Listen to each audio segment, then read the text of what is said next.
and I had to go and kind of look up, okay, where are people getting this information? And I ended up seeing two, sources in Indiana, two, websites in Indiana. The first was the school journalism, their newspaper, their website.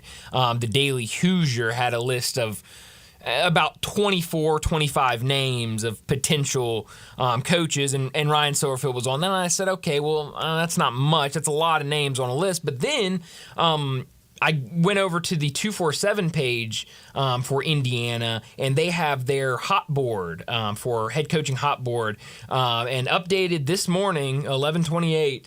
This morning's update, they said, this was the quote that I took from 247. Quote, we've added Rod Carey, Chris Creighton, and Mike Hart to the main names on the hot board, and we have moved Justin Fry and Ryan Silverfield back to that list, being the main names list, from the other names list. It goes on to talk about a bunch of other coaches that they've moved around on their hot boards list. And then a little further down, it says, we have heard that Indiana has started their interview to interview candidates, and the names that have come up for the interviews are Carey, Fry, Jason Candle, Paul Christ, Sean Lewis, Ryan Silverfield. So it sounds like his name is one that is being tossed around. It sounds like he might be interviewed by Indiana for that head coach opening, and who knows what comes from it. Yeah, I mentioned yesterday, it really feels like kind of Josh Pastner a little bit all over again, where he has been successful, but a lot of people still disenchanted. I could understand it with Josh Pastner coming in on the heels of John Calipari, and I guess also a similarity for sure of Ryan Silverfield coming in after not one but two very successful head coaches for the Tigers football program. I want this at 901-360-8255. Please text us right now, 901-360-8255. You want him to stay or you want him to go? That's a good question. I think there's going to be a lot of different responses to the text line on that question, because, I think we've been saying it all season. I think this fan base is pretty much divided right down the middle on what they think of Ryan Silverfield. Some of the people are saying, man, this guy has won 9 games this year. This team is very successful, and they're winning games. He's a good coach. And then there's the other saying, well, all these games have come down to the wire. You had to go to overtime to beat Charlotte. You needed a last-second heave to beat North Texas. He's just not bringing the energy and the domination that once was here with Norvell and with Fuente. And so I am interested to see what the text line has to say, because I just don't know what the bulk of the public would respond if Ryan Silverfield was named the head coach at Indiana. Stay or go at 901-360-8255. And to the go crowd, who do you want him to be replaced with? Who do you want? And I'll just say out there with Dan Mullen, if Dan Mullen didn't take Syracuse, do you think he's going to take Memphis? No. There's no way he would pass on Syracuse and then take Memphis. I would like to hear somebody tell me differently that he would. And this part of the country that he, I guess now, I don't know where he lives after Florida, but after being at Mississippi State. So I would like for people to explain that to me. When Josh Pastner left, Brian, did you think it was overwhelming go and was relief, kind of good riddance, good, somebody bailed it? Do you think that was the overwhelming sentiment? To me, it seemed like it. Me too. It seemed like a lot of people were, and kind of the way I feel like the reaction would be with Silverfield. I agree. Good. He moved on before we had to move on from him, and maybe you're in a better situation. At least what I saw with Pastner is a lot of people saying, well, maybe he left early enough where you're still in a decent situation where you can go out and hire a good coach to kind of get right back to the winning ways. And I just, you were right. You said it yesterday about those similarities, and there are a lot of similarities between what happened with Josh Pastner and what we're seeing happening with Ryan Silverfield. How hard would it? Brian Dacus, if you were Ryan Silverfield and you got offered the Indiana job, a job in the Big Ten, would you take it? I 100% would take it. I would too, and because I would not want to endure another offseason and another summer of a number. 2 years in, I get to that. I get to the number that artificially or in reality was set by people. I don't know if it was ever reality set by administration, but the artificial number of 7, we'll talk 8. You're fine. I got there. I got through it. I got to 9, and all I hear is everybody upset. I hear the diehards upset, and if I could, turn it into a Big Ten job.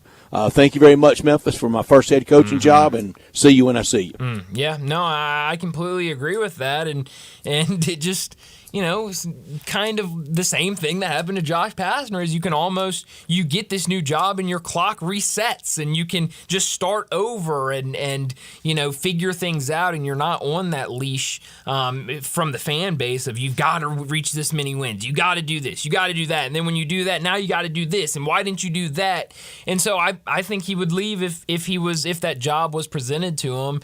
And so this story went on. I couldn't see the whole thing. These were just things I could see that is available to anybody in the public that went on to Indiana's 247 site. But it did say on there that the position could be filled as early as the end of this week, but it could take longer, just trying to get the perfect fit for Indiana. So this could move very quickly, and obviously being Tuesday, we could have an answer one way or the other by this weekend or the start of next week.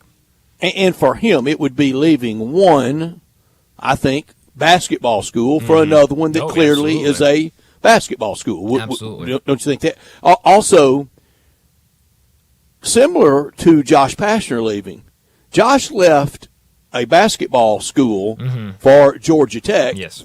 That I think of that'd be pretty close to call it Tech, either football or basketball. But Memphis's basketball history far superior 100%. To Georgia Tech's. Absolutely. Tiger football is superior to Indiana's football history. I don't know if it's far superior, but it's superior. Yeah, after you get past we're in the Big Ten, right? It sure is. Well, and that's what and that's a big to get past. It is, and you look at I've seen, I think CBS Sports had a ranking of toughest jobs with current openings, and I've seen other people talking about this Indiana opening, and it's a tough job. You're immediately going to be at the bottom of the Big Ten, and now always been. Big Ten is expanding. From Lee Corso on, whoever took over to Indiana. Outside of kind of jazzing up about playing for the old Oak Bucket, it's a tough slog. It's tough. You're in Bloomington, Indiana. You're not in one of these big time. If Tom Allen couldn't do it, it's hard to do. do. It's a tough job. It's hard to recruit there. It's hard to get consistent winning there. And ultimate basketball state. Absolutely, yes. Not just school, a basketball state. So it's going to be interesting in just the fact that Ryan Silverfield's name is on this list, is on multiple lists, and multiple people are talking about him being a candidate that could possibly get an interview as one of the it sounds like one of the main guys they're kind of looking at for this job is interesting. And what does that mean here for Memphis? Could that turn into something with his contract at Memphis if he was not to get that job at Indiana? And then what is the reaction there from Memphis fans if they extend him or something going into next season? If he left, give me who you would make a beeline to if you were Laird Veatch. I couldn't even make a guess. I don't know. When with Laird Veatch, it's interesting because I was about to say established head coach, a young up-and-comer, a coordinator, what? What do you think? I ask all this of the people. 901-360-8255. Let us know if he left. I think Charlie Weiss Jr. should be on some list. That's a really good name. I don't know because you think back, and this would be Laird Veatch's first hire for football, and you look back at the last two hires before Silverfield. It was both offensive coordinators, from Power 5 schools that were looking for that first head coaching opportunity, and those both worked out really well. So I would go young. Sure did. That's a great point. Yeah, I would go young. I would maybe try to get a coordinator from one of these P5 schools, a young guy that could come in and bring a lot of energy. I would maybe go big time offensive.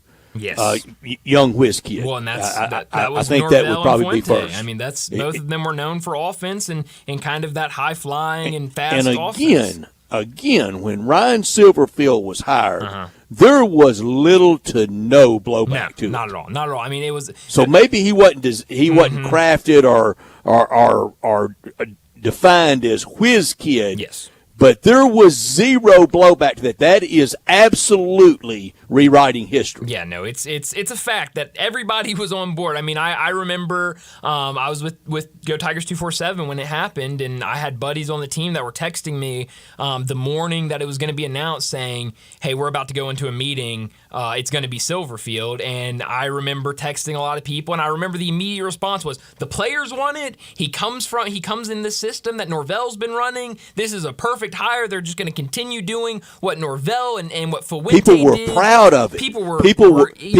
proud that the program had established itself as being able to do that. Here's a head coach that I would, if I were Laird Veach and I had this opening, I think I said if 3 times there.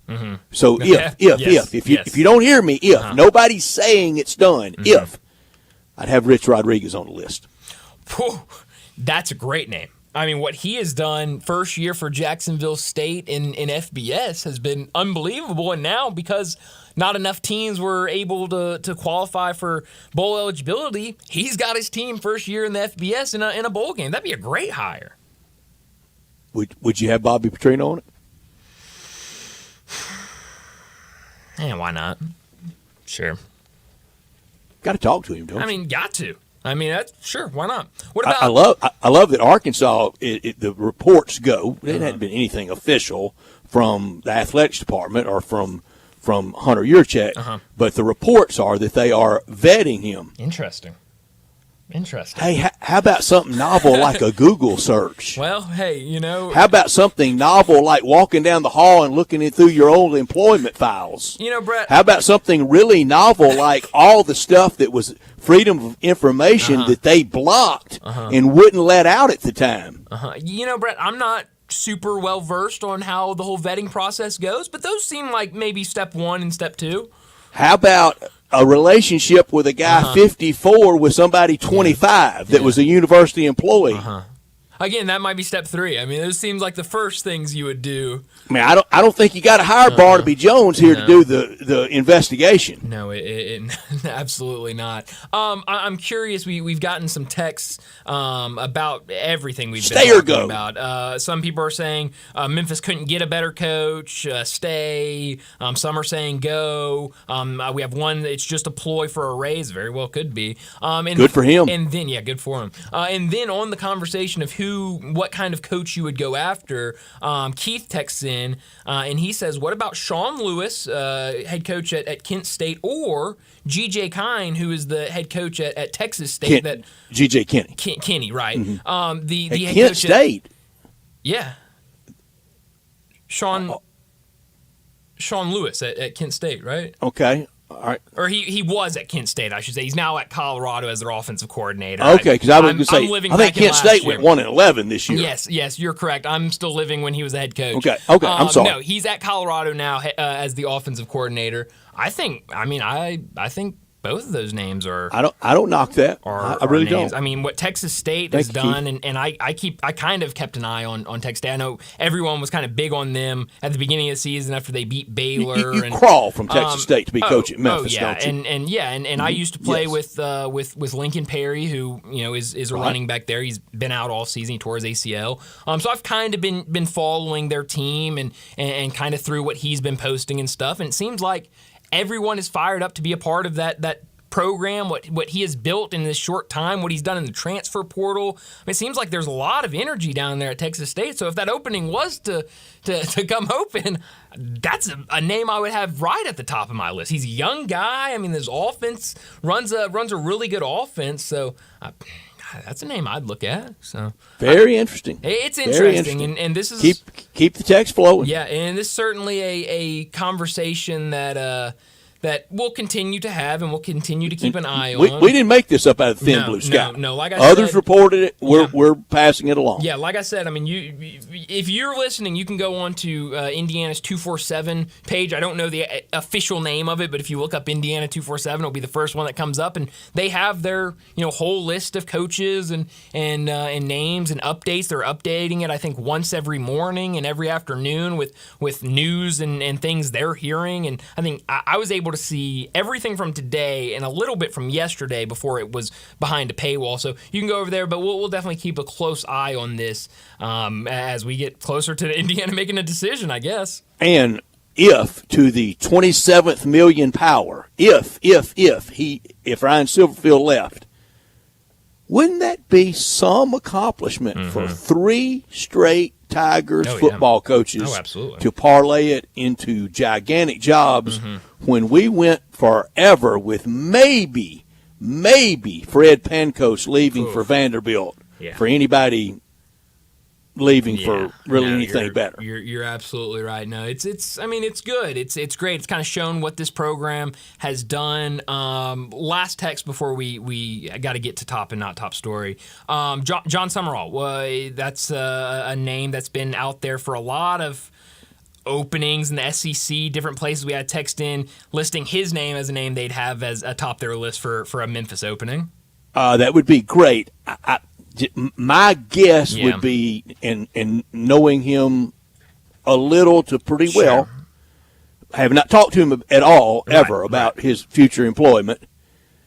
I would think he wouldn't leave Troy for Memphis. I think when he leaves Troy, he wants to land in the SEC. Yeah, and the way, like or at least Power 5, like Neil Brown did before him for West Virginia. That's just my guess. No, and I was just about to say that it seems like with the reporting that has been had about other openings in the SEC at other Power 5 places, his name is usually one that is close to the top of every list. And with what he's done at Troy, I don't know. I don't see him making a move anywhere else and then trying to build for a couple of years or trying to do something for a couple of years before a P5 came calling for him. But no, I think there would be a lot of really good names, but definitely something to keep an eye on. But let me set up today's show before we get to top and not top story of the day. 3:30, Dave Woloshin, the voice of the Tigers. He'll join us, talk Tiger football and Tiger basketball. A ton to get to after the extremely busy weekend for Tigers athletics, with the football team wrapping up the regular season and the basketball team down in the Bahamas for the battle for Atlantis. 3:45, we'll talk some Grizzlies as their next game and home game tomorrow night against the Utah Jazz. 4 o'clock, Brent Beard from First Coast News in Jacksonville will join us to talk college football. 4:30, after the completion of another week in the NFL last night, and boy, what a ugly game that was. That ended up being kind of fun at the end, trying to see how that game was going to end. But we'll talk about what we're certain of in both college football and the NFL after another week of action. 4:45, we'll get to big number of the day. 5 o'clock, Beau Marchant will join us to talk NFL. 5:30, we'll get to what's trending. And at 5:45, we'll wrap up today's show like we always do with Taco Bell Crunch Time. Let me remind you, we're in our Family Leisure studios where family and fun come together. The Overstock Sale. Family Leisure needs your help to clear out their overstock inventory. Select patio sets up to 50% off. Play gyms under $2,000. Extended sale pricing on all in-stock hot tubs and swim spas. And their winter pool closing items now up to 30% off. Pool tables and game room items up to $700 off their in-stock items. And Family Leisure has you covered with saunas, massage chairs, arcades, and theater seating, all with free delivery. And the special financing is still available, but only at Family Leisure, 2120 Whitten Road, just north of I-40. You know the text number because you're melting it right now, 901-360-8255. We're Sports Time. Johnny Hill, our producer, Bryant Dacus, and Brett Norsworthy with you until 6 o'clock. This hour of our show is brought to you every day, comes to you every day by the great people at Lexus of Memphis, the one and only Lexus dealership in town at 2600 Ridgeway and online at lexusofmemphis.com. Happy holidays from everyone at Lexus of Memphis. Give them a call at 901-334-9673. Great offers on the very few remaining 2023s and the 2024s. They've taken over. Always special leasing options. Driving luxury and confidence, knowing that every new Lexus comes with complimentary first and second maintenance services. Stop by today at Lexus of Memphis at 2600 Ridgeway and put yourself in the driver's seat of the all-new 2024 flagship LS500, and you'll be looking and driving in style. When you purchase a Lexus, you get top-of-the-line engineering and design, and they make for the luxury driving experience. Online at LexusOfMemphis.com. Experience amazing at Lexus of Memphis. Top story of the day. Well, my top story of the day is what we've started our show discussing about, and it is the rumors that seem to be true that Ryan Silverfield has at least a name to keep an eye on at Indiana for their head coach opening. I mentioned it earlier that Indiana's 247 page has them as one of the names, one of the, I guess you could say, priority names to keep an eye on their hot board, and also said that he's a name that they've heard is in the conversation for an interview for that job. Now, what does that mean? Does Ryan Silverfield get offered that position? I'm sure he'll take it if he's offered. And what does that mean for the Tigers? You're again looking for a new head coach. It'd be great to be able to say, hey, look what we did. One of our coaches left here and went to Virginia Tech. One of our coaches left and went to Florida State and is now in the conversation to make a college football playoffs. And our most recent head coach is now going to be the head coach at Indiana. It'd be great, and I think that would be a great thing to have when you're interviewing potential candidates, when you bring guys in, when you're looking at guys to go out and hire, and you can say, look, we understand what this job is, and we understand where it could get you, but let us get you excited about coaching at Memphis. You could use this to go on to great places. I know fans don't want to hear that, as this is just a stepping stone, and I don't want it to be a stepping stone for a lot of coaches, but it is something that could get coaches intrigued to come here, and then you can try to get them to stay here at Memphis. And you know, the text line has been bringing a lot of names. I will say Keith has been doing his homework on potential coaches, because he has been texting several names that could replace in some really good names to keep an eye on. So I'm not sitting here and saying it's time to look for a new head coach for the Memphis Tigers, because I think this is a long way from being done. And he's one of many names and very qualified and very good names, I think, for that Indiana job. But it is something to keep an eye on as we have officially started the coaching carousel season.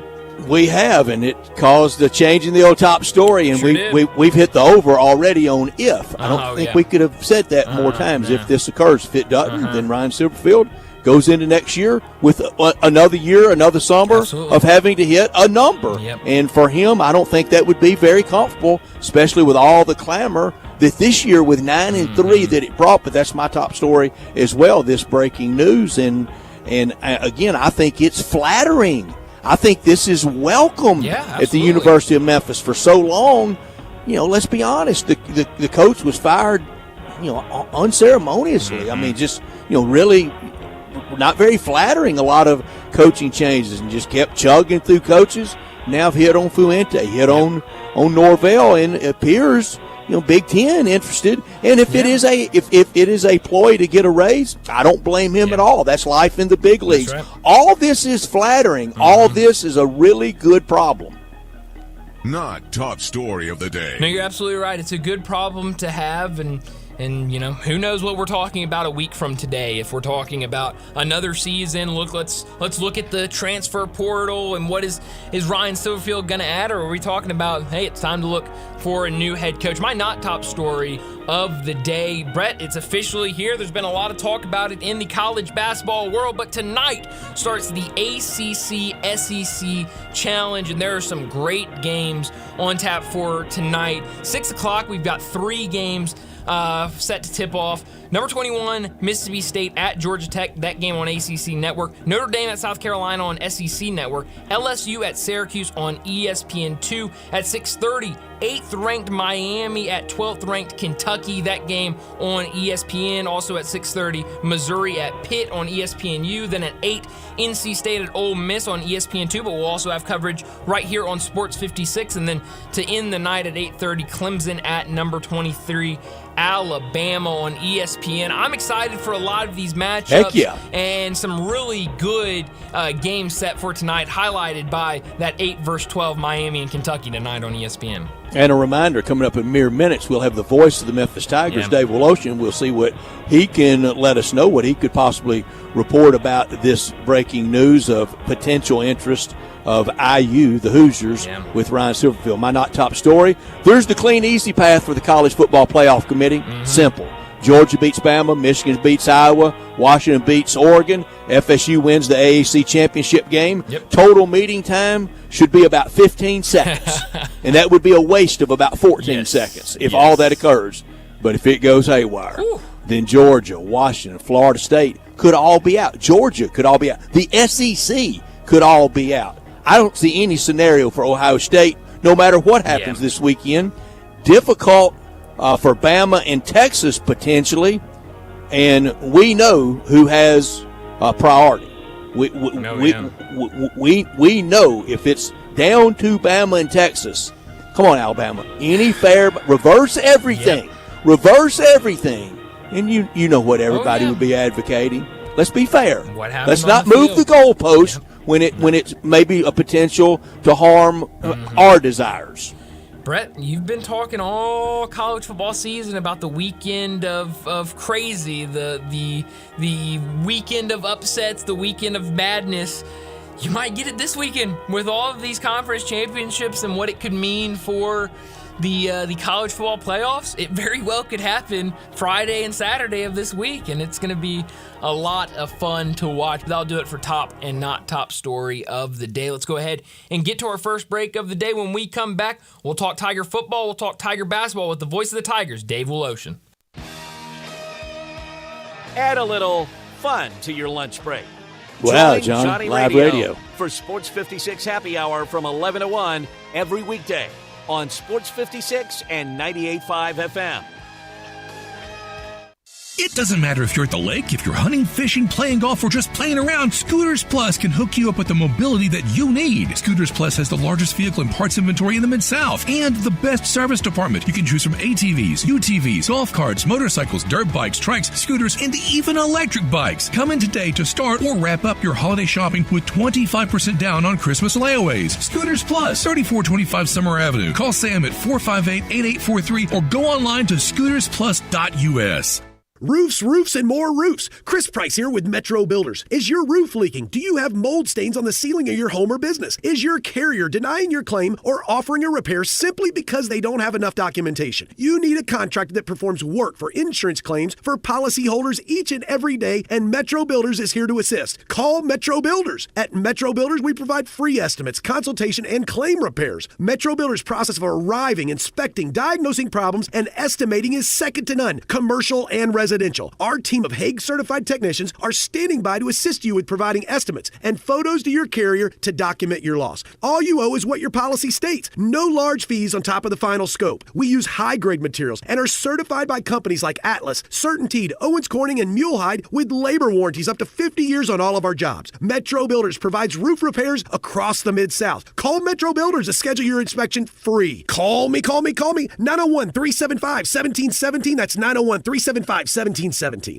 Make the season extraordinary when you shop the spectacular holiday collection at Sissy's Log Cabin. From engagement rings to designer jewelry, you'll save on gifts everyone will love, all while enjoying the Sissy's promise of unmatched service and experience at any of our 6 locations or online at sissyslogcabin.com. Embrace the magic of the season only at Sissy's Log Cabin, official jeweler of the Memphis Grizzlies and the Memphis Tigers, because life's too short for ordinary jewelry. This holiday, the Home Depot is helping you get gifts that keep on giving by making sure they keep on going. Right now, when you buy a select battery kit from Ryobi, Milwaukee, Rigid, DeWalt, or Makita, you get an eligible tool for free. Just pick a brand, pick a battery kit, and get a tool free. Give the gift of more doing this holiday with the Home Depot. How doers get more done. Valid at participating stores and online. 1 per transaction. Discount taken at checkout. Full eligible tool list in store and online. Valid October 23rd, 2023 through January 28th, 2024. Memphis's oldest restaurant, Colette's, was established in 1923 to give Memphians the best Italian food possible. And I'd say they got it right. They are the creators of the barbecue pizza. It was Elvis's favorite, and I know for a fact that a large will feed one person all weekend. If you need to feed several, though, Colette's caters any event. Choose from homemade lasagna, ravioli, Alfredo, primavera, and so many other delicious items you can't help but enjoy. Impress employees or clients and treat them to Colette's for lunch or dinner. Plan ahead and get your holiday party booked at Colette's. Elvis's favorite place to go eat with his buddies at the South Parkway location, and Colette's even has an Elvis room dedicated to him. Call Colette's on South Parkway at 948-7652 or Appling Road at 383-1122. Colette's. It was Elvis's favorite, and it should be yours too.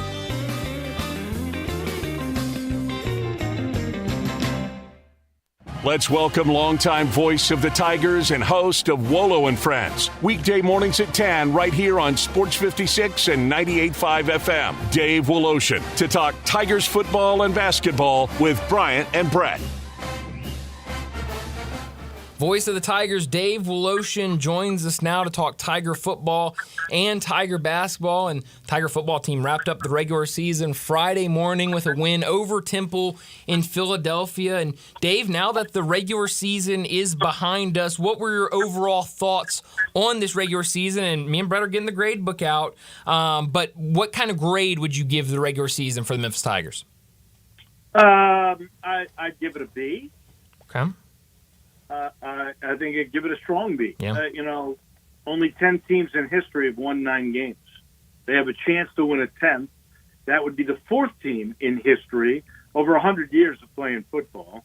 And albeit not a lot of great years, obviously, you got to count this as one of those 10 straight years of bowl eligibility. There was that pressure that was on this team. And the teams they lost to, the 3 teams, are all top 25 teams. Yeah. So I think when you look at all of that, and I mentioned this on my show today, there are plenty of people that are going, well, the 3 teams that you played, you could have beaten them, you didn't get that one win. And a lot of people say you should be beating SMU in your own league. Well, to those people, I would say, what do you – because we trace everything back to money in this day and age. Mm-hmm. And if you look at the money, Memphis is the 7th best NIL team in the league. In the league. Wow. Memphis has a budget of somewhere between $500,000 and $600,000, because I've been quoted a couple of figures along the way here. $500,000 to $600,000, I think, is fair. I'll even go on the high side and say $600,000. You know what SMU's NIL money was? It's the best in the league. No. It's $4.4 million. Good Lord. So why, when their quarterback, by the way, is the highest-rated prospect they've ever had in their history. Now, remember, they didn't rate players when they had the Pony Express and they got the death penalty. But they're paying $4.4 million. You're paying $600,000, and everybody goes, "You should win that game." Why? Why should you win that game? I think Memphis competing with that team shows you that they did a lot with what they had, and that's if you want to make a complaint, then make the complaint that the Memphis coach needs to start raising more money for NIL, and I think he is going to in a big way, because I think the realization now is you better put money instead of toward facilities, you better put it toward players, because look what happens. Look at the Memphis basketball team. Their budget is $2.4 million. And I think that's a team that could be a Sweet 16 team. Yeah. That's the reality of college athletics in this day and age. And I think fans need to understand that. And probably those that were donors that didn't like that principle need to accept it, because that's really what is going to help your team the most in the long run now. Dave, what do you think the number should be for the Tigers' operating NIL budget? Whatever is at the very top of the league. It won't be 4.4 mil next year because SMU is leaving. If they aim for the top. If they get to a Power 5 school, then that's the kind of money that they've got to budget for. And that's unfortunately, you've really added so much. A coach is now a general manager. Right. A capologist. He's got to raise the money, and then he's got to divvy out the money, and he doesn't have necessarily a salary cap, but he's got to have a budget with which to lay out the money and figure out where it's going to go, because you can't pay everybody with 100 guys on your team. And you got to keep the locker room dynamic happy. There are reports that this year at Arkansas, one of the things that really helped to undercut in the locker room is the whole team looked at KJ and Rocket Sanders as the only ones getting anything, and the rest of them were a little irritated. That's rumor, but that's what I've heard. Dave, do you think, in your interview last week, a week ago today, with Richard Smith, do you think that could be the coming attractions coming soon from FedEx, from the Smith family, of, hey, we're the NIL budget? Maybe. That could be one of the things. But when he said that to me, because this was, as I recall it, Brett, and you know that my recall is not as good as it used to be, but as I recall, I was just throwing out there and I was going, I understand that this $50 million donation toward the stadium is not a guarantee that you're going to get into a Power 5, but it certainly can't hurt. And he goes, oh, we got more tricks up our sleeves in that regard. But that's true. That was the line of questioning. That's right. So it wasn't NIL that he was going toward. That's correct. No, but I will say this. Other sources have said when the Smiths met with the U of M, I do think there will be more investment in that regard coming your way. I think Ryan Silverfield understands now his number one priority is to raise budget money for NIL, and I think he's working on it, and I think he's a lot more confident that he'll have a lot more money next year than he did this year. Dave, I agreed with everything you said in your endorsement of this year and of the schedule and of the opponents and of the wins. I agreed with everything. The only thing, and I will allow you, we're not, when we do grades tomorrow, we're not going pluses and minuses. If you could throw a minus in there, would it be an A minus? Because I think I'm going to give this year an A for Memphis for winning those 9 games and not only getting to the number of the summertime reports that he had to get to, but exceeding it. I'll give you no, I'm going to stay with the B. I'm going to stay with the B. Okay, well, you know the team better than I do. Because you could have won those 3 games. All 3 of those games. You didn't get them. If you'd won one of those 3, nobody'd be complaining. That's right. Mm-hmm. It's A by any professor. It's certainly a solid B. And for your argument tomorrow, Brett, when you give out A minus, I'm going to give A. It's not going to be a minus. It's going to be an A. Plus and minuses. You give out an A, and I'm going to give you some more fuel for that. Not only were they only just the 9th team in history to win, or the 10th team in history to win 9 games, they're the 4th team in history, just the 4th, to win 5 road games in a year. They won 5 games, or 5-1 on the road. The one loss was to Missouri. Dave, you've made your case for an A for yourself, baby. Come on over. Well, Don't be such a you got tenure. You're not going to get fired as a professor. I may go A. I will say 5 for a team that couldn't win a game on the road last year, that lost every close game. This team won a lot of close games, and they won 5 games on the road. You have to go back to 1938. 2014 and 19. Those are the 3 teams. And people said, get the offensive line in the run game better, and he did. Mm-hmm. We had no problem with points. Memphis ended up averaging, I think, it's 39 points a game. Wow. The defense is the issue. Yep. It is an offense. No, you're right about that. It certainly was the defense that got him into trouble this year. Talking to Dave Woloshin. Dave, we spent a lot of the first segment talking about it, but some reports started coming out earlier this morning that Ryan Silverfield's name has been involved in the coaching search at Indiana. Indiana's 247 site has reported that he's one of the top names to watch, and that he is in the group of names that could be getting interviewed this week for Indiana. Have you heard anything around this? And what are your thoughts of the idea of Silverfield going to Indiana? Well, I think any coach who's up for an extension loves this. That's right.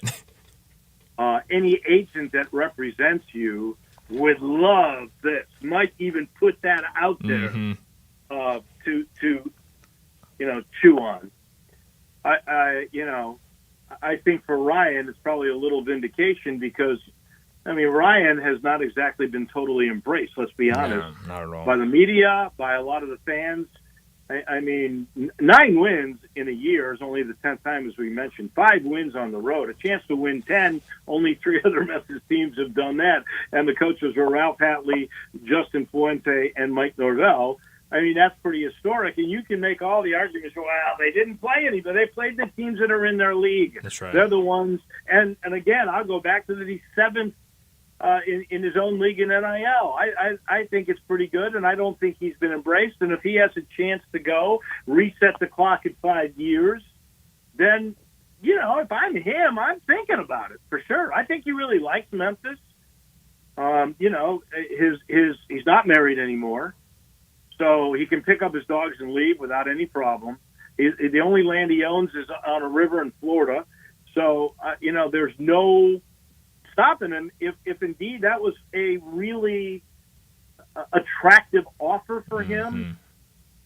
And I'm him, I would consider it because, there's a lot of people that were mad Memphis was winning because that meant he was staying. Right. Yeah, no, I completely agree with that. Switching gears, talk some basketball after the weekend at the Battle for Atlantis for the Tigers. What were your takeaways winning 2 games against Michigan and Arkansas, then dropping that final game against Villanova? You played 5 pretty good halves. Mm-hmm. You had 1 bummer of a half that cost you getting into any of the polls. That was just astonishing to me.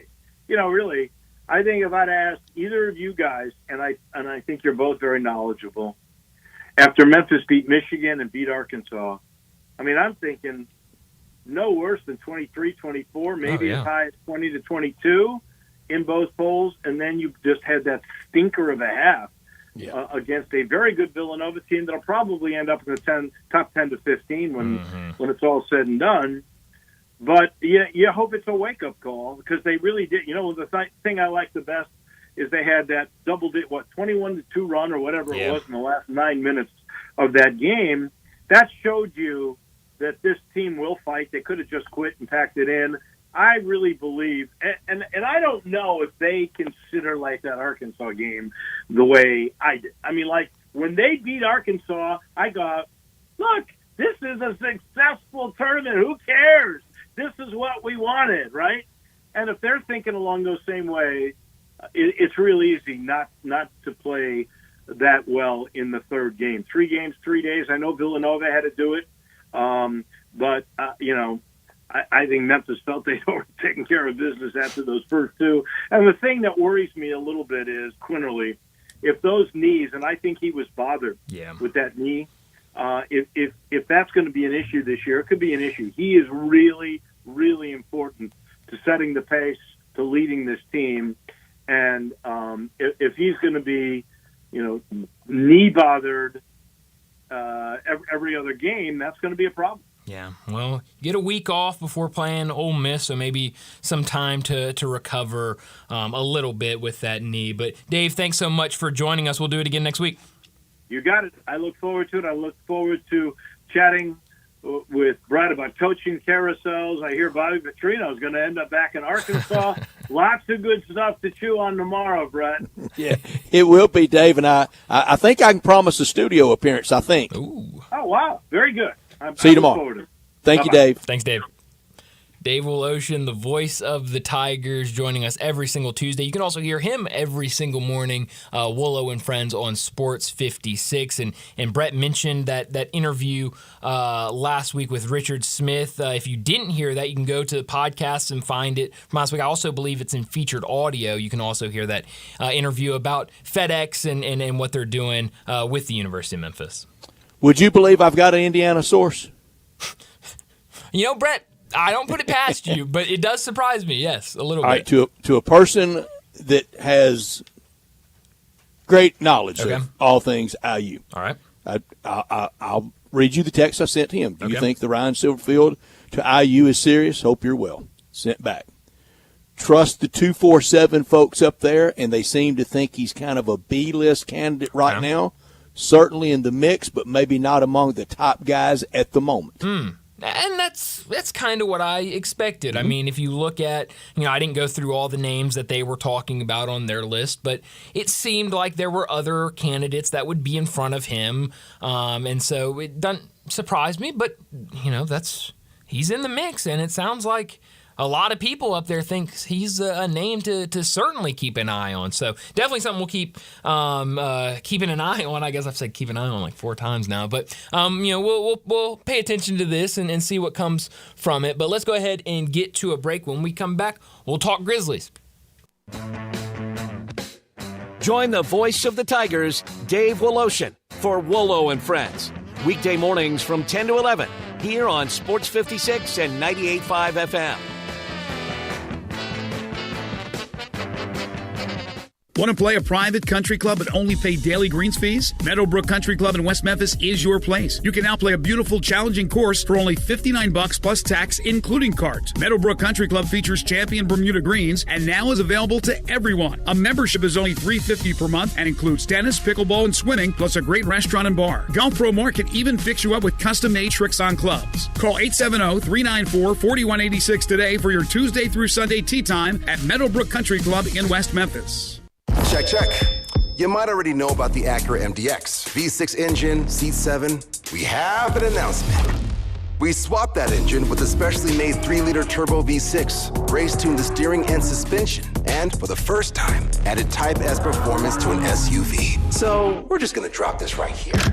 The Acura MDX and first ever MDX Type S. Acura, precision crafted performance. Visit Acura of Memphis to learn more about the Acura MDX and the MDX Type S. In the NBA, the game can change in an instant, but no matter how the action unfolds, you know DraftKings Sportsbook has your back. This week, new customers can score $150 instantly in bonus bets for just betting $5 on basketball. Win or lose, you get an instant dub. Download the DraftKings Sportsbook app now. Code is HERD, H-E-R-D always. New customers, $150 instantly in bonus bets for betting just $5 on basketball. Only on DraftKings Sportsbook with the code HERD. The crown is yours. Gambling problem? Call 1-800-GAMBLER. In New York, call 877-8-HOPE-NY or text HOPE-NY 467-369. In West Virginia, visit 1-800-GAMBLER.net. Please play responsibly. In Connecticut, help is available for problem gambling. Call 888-789-7777 or visit ccpg.org. On behalf of Boot Hill Casino and Resort in Kansas, must be 21 or older in most eligible states, but age varies by jurisdiction. See DraftKings.com/sportsbook for details and state-specific responsible gambling resources. Eligibility and deposit restrictions apply. Bonus bets expire 168 hours after issuance. Terms at sportsbook.draftkings.com/basketball terms. Step up your wings game at East Coast Wings & Grill. With 60 wing flavors and 7 heat indexes, do you have what it takes to turn the heat on your wings up to insanity? East Coast Wings & Grill is family-friendly with a large variety menu to satisfy the whole bunch. Sign up today for their loyalty program and taste the rewards. For every $1 you spend, you collect a point. Earn 100 points and receive a $5 reward. Next to Lowe's off Highway 64 in Bartlett, come try America's best wings at East Coast Wings & Grill. Looking for your next car? Give Car Corner a try. Car Corner, located at 2653 Mount Moriah. They specialize in cars under $15,000. Bad credit? No problem at Car Corner. CarCornerMemphis.com. That's CarCornerMemphis.com. They even have cash cars under $7,000. That's Car Corner at 2653 Mount Moriah. CarCornerMemphis.com. Look for the building with the teal green roof. Now back to Sports Time on Sports 56 and 98.5 FM. This hour is brought to you by Lexus of Memphis. Here are your hosts, Brett Stats Norsworthy and Bryant Dacus.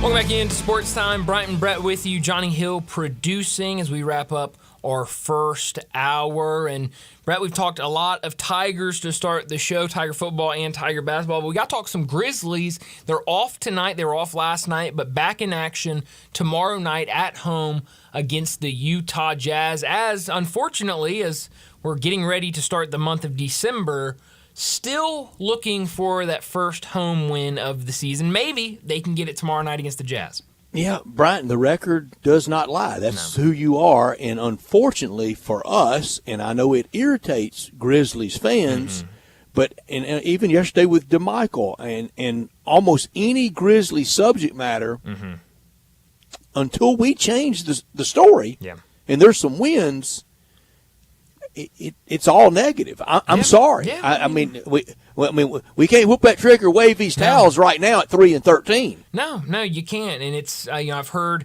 I guess I've seen on social media people start talking about kind of the energy in FedEx Forum has started to shift, and there's not as much energy in there. I think it goes back to Anthony Edwards, the other team. Yeah, and Anthony Edwards after look when it's quiet enough that you can hear Marcus Smart berating his teammates. That's a great point. And it wasn't just I saw, like, there were multiple videos that came out from that. One video I saw, or maybe one picture, it was somebody that was sitting like right behind the bench. I was like, okay, they hear everything. And then I think the commercial appeal in one of the stories I think DeMichael wrote had embedded a tweet from somebody that was like 10 rows back, and they were able to hear it and had a video of it. So you're right. And then Anthony Edwards did an interview earlier last week where he said they asked him about playing in Memphis, and he said Memphis is electric. The fans are always into it. It's one of my favorite places to play. And then Sunday after the game, he said it was dead and that he didn't know what happened, but he assumed it was because of the lack of winning, but that it just felt different. Yeah, I know exactly what happened. 0 at home. Yeah. 3-13 or 3-12 going into that game. 3-13 coming out of it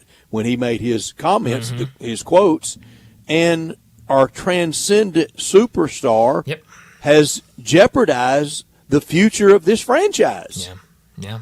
I mean, it's one thing after another for this team. It's more than just Ja, yes, but he has a gigantic role in this. Sure. If you divvy up the pie chart, the first number in front of Ja's got to be a 5, as in 50% minimum. Yeah, I mean, that's kind of what started this. We can go front office. We can go Steven Adams. We can go the litany of injuries. That's all fair. That's all legitimate. And I don't think Ja needs to be badgered relentlessly. Sure. But we can't be naive and think, he's out with a bad knee. Yeah, no, this isn't. It was wholly preventable. Right. No, this isn't Steven Adams that is injured and there's nothing you can do about it. This is something that was preventable. And warned. Yeah, and not a first offense. Yeah. And understood. Don't let it happen again. And now we're on the edge with this generation of the Grizzlies. Yeah. Because, Brian, this is exactly the anatomy of he returns, the rest of the year is the scuffle. There's nothing at all off the court. Everything's fine off the court, but just that proverbial, hey, how about a change of scenery? Well, Brett, it's also kind of the thing of when has Ja, I'm obviously still very young, but when has Ja been on the court for 70% of the season before this year? And so you talk about that, but also talk about what we're seeing in this team right now, and everybody's saying, well, just wait till Ja gets back. Just wait till Ja gets back.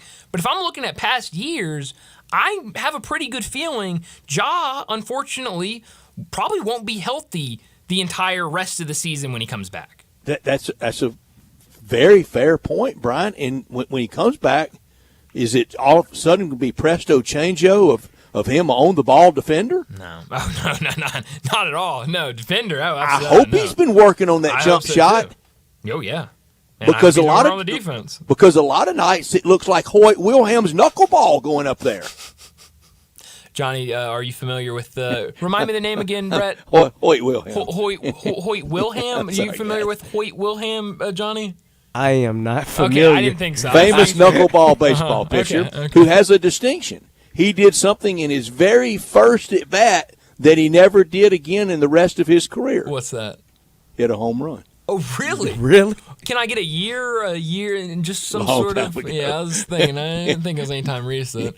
No, but I mean, it's obviously there's going to be more energy when Ja returns and when the suspension is over. But you're right. I mean, there's a lot of other things that go into it, and I think the Grizzlies are at a point right now. I asked Zach Boyd, who produces the morning show, works with the Grizzlies and their radio production, and him and John Harden were talking earlier today. I heard this dialogue. And I did. I asked him, I said, not saying that the Grizzlies are there or anything, but at what point do you start talking about tanking. And when does this season become, instead of we're waiting to... I don't think you have to hit the tank button. I think it's going to take care of it on its own. I do agree with Brett on that. I was looking. Probably will. Yeah. And I mean, unless they've been in tank mode out of the chute. No, hopefully not. But I'm sorry that this is the subject matter. I really am. No, I would love nothing more than I'm on ESPN right now looking at the standings, and my other team that I have as one of my selected favorite teams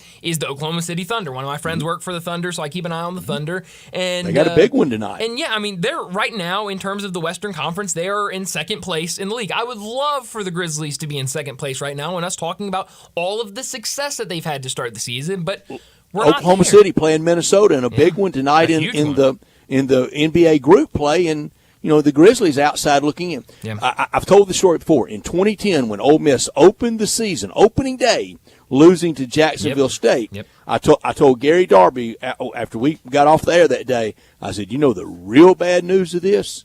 We got 11 more weeks. Yeah. The real bad news of the Grizzlies year, you got December, January, February, March, and April. Yeah, and what I can't stop thinking about... This start is the equivalent to losing to Jacksonville State. Yeah. You're no question. And what I can't stop thinking about, I brought this up with Zach earlier today when I was talking to him, is what DeMichael said to us yesterday when we were talking about Grizzlies still looking for that home win, and you look at the slate ahead of them with the home games remaining before the start of January, and none of them are cakewalks, none of them are easy, and I mean, there's a very real chance that the Grizzlies could start the 2024 calendar year with no home wins, and that would just be... Better win tomorrow night. You need to win tomorrow night. I mean, when we're going to be there with feet on the wood. We are, and Jazz, not a great start to the season for them, so maybe that's a win. But hey, Brett, I will tell you, now only one team with fewer wins than the Grizzlies after last night. The game I beamed to, Detroit and Washington. Washington won, and so Detroit, only team with less than 3 wins. We need to have your retina examined after having to watch that. Yeah, I might need to. I might go find an eye doctor or something. But let's go ahead and wrap up this hour, get to a break. When we come back, we'll talk college football with Brent Beard.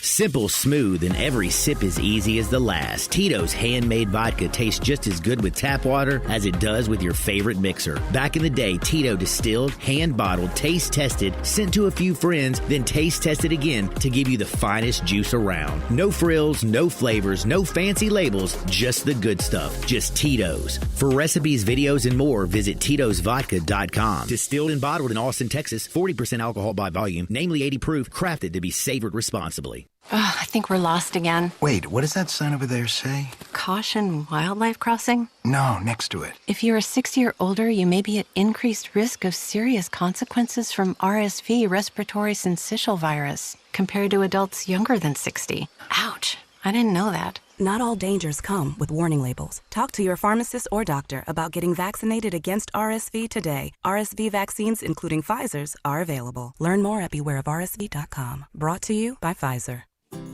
Is your wife asking you to stop eating junk food? Well, we have you covered at Humdinger's. It's quick and it's healthy, and most important, it tastes amazing. With many choices from salmon salad to rainbow trout and grilled asparagus. Come visit us for lunch at Humdinger's, 6300 Poplar Avenue. So good, Coach Penny eats with us weekly. Don't forget, Humdinger's offers full-service catering for weddings, social events, or your corporate lunches. You can call 901-260-8292 to find out more. The holiday season's just begun and everybody's already feeling overwhelmed. HelloFresh gets it. They're here to give you a break. You can take back time spent on meal planning because HelloFresh has it covered. Over 45 options to choose from each week. Recipes that suit many lifestyles. You can skip the extra trip to the supermarket because HelloFresh delivers all the quality, farm-fresh ingredients you need right to your door. Pre-portioned and ready to cook. They also have snacks, quick breakfasts, and easy lunches to cover mealtime anytime. And you can even save money because HelloFresh is 25% cheaper than takeout. See what I mean? HelloFresh handles all the hard work, so you can actually enjoy cooking at home again. This holiday season, don't stress about mealtime. Sign up for America's #1 meal kit today. You'll get free breakfast for life with the code HERDFREE at HelloFresh.com/HERDFREE. That means one breakfast item per box, while subscription is active.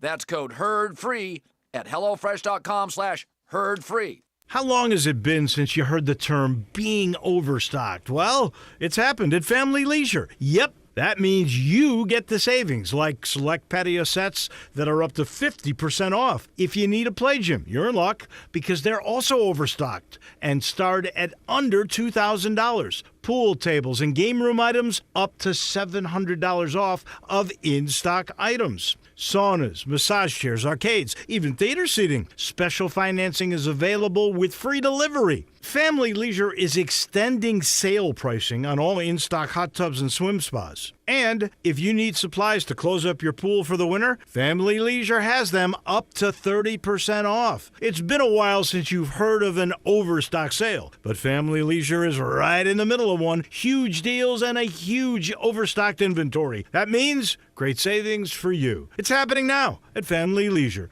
Whitten Road at I-40, where family and fun come together. Roofs, roofs, and more roofs. Chris Price here with Metro Builders. Is your roof leaking? Do you have mold stains on the ceiling of your home or business? Is your carrier denying your claim or offering a repair simply because they don't have enough documentation? You need a contractor that performs work for insurance claims for policyholders each and every day, and Metro Builders is here to assist. Call Metro Builders. At Metro Builders, we provide free estimates, consultation, and claim repairs. Metro Builders' process of arriving, inspecting, diagnosing problems, and estimating is second to none, commercial and residential. Our team of Hague-certified technicians are standing by to assist you with providing estimates and photos to your carrier to document your loss. All you owe is what your policy states. No large fees on top of the final scope. We use high-grade materials and are certified by companies like Atlas, CertainTeed, Owens Corning, and Mulehide with labor warranties up to 50 years on all of our jobs. Metro Builders provides roof repairs across the Mid-South. Call Metro Builders to schedule your inspection free. Call me. 901-375-1717. That's 901-375-1717. Sports 56 traffic. Good afternoon. It's building with some volume over here already on 240, either getting on to 385 Billmore's Parkway going outbound or continuing on 240 east up towards Poplar. It's picked up with more volume going outbound on Sam Cooper over here at Highland. Traffic looks good right now, South Memphis on 55 headed down towards DeSoto County. Don't miss it this holiday season, Enchanted Garden of Lights at Rock City in Chattanooga. Check them out online at crockcity.com. I'm Commander Chuck with your on-time traffic. We are Sports 56, WHBQ Memphis, and W253DF Memphis. Flynn Broadcasting Stations. College football talk every Tuesday with Brent Beard, Heisman voter, and on Twitter X at Brent Beard. SEC, ACC, AAC. We talk it all with Brent. Here's Brent Beard with Bryant and Brett. Brent Beard joining us now from First Coast News down in Jacksonville to talk college football, and a ton to get to. Still got to talk about play on the field, but we've also got to talk about coaching carousel, everything, transfer portal, a lot to get into with Brent. Brent, first off, thanks for joining us, and we got to start with the what's being reported right now as we're speaking, that Bobby Petrino, former Arkansas head coach Bobby Petrino, will return to Arkansas to be the Razorbacks offensive coordinator. What are your, immediate thoughts of reunion in Fayetteville? Boy, that's... I guess if you live long enough, things that you say would never happen happen again. That's right. That is amazing, frankly. But I mean, the reality is, Sam Pittman needs him. They've got to have some direction to that offense. Going to be interesting to see who their quarterback is next year. But wow, Not much shocks us after a while, does it? But sometimes you get an inkling of something that does, and that does. Brent, I really believe had they elected to dismiss, if Hunter Yurchek had elected to dismiss Sam Pittman a week and a half ago, 2 weeks ago, I think he would have been back as head coach now. I think they wanted him back badly, and this to me smacks of Danny Ford coming in to be Joe Kine's offensive consultant. Yeah.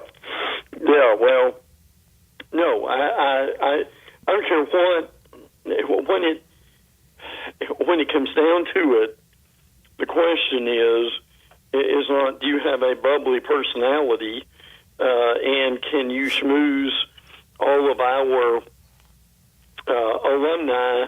The reality is can you score points and can you coach? That weighs more heavily than anything else. Well, he can do that, but tell me, since leaving Arkansas in a ignominious fall, to say the least, where's he really been good? I mean, he had the stint at Western Kentucky where he was okay. It wasn't great. Then they returned home to Louisville and that as head coach, and that turns out like just about, except for Bill Snyder, every second act goes. Then at Missouri State, whatever, and this year at A&M, I think pretty good. Had to play 3 different quarterbacks, but it wasn't. I mean, it wasn't real good, or he'd have kept Jimbo Fisher in a job. Yeah. Sometimes these guys, their reputation just follows them for years that they are this offensive or defensive genius, and that's very fortunate for them because it never changes, does it? So that's a reality with Petrino. They thought he would come in there and that their offense would be different. Now they were a bit better. They've had all kinds of quarterback injuries at A&M. So, I mean, Elko, I understand the hire there, but that's kind of what we got. I do. Yeah, and in the first stories of this day about concerning Bobby Petrino's return to Arkansas in any capacity was a vetting process. Well, that didn't take long. Let's see here. Hit Google Bobby Petrino. You see the neck brace picture.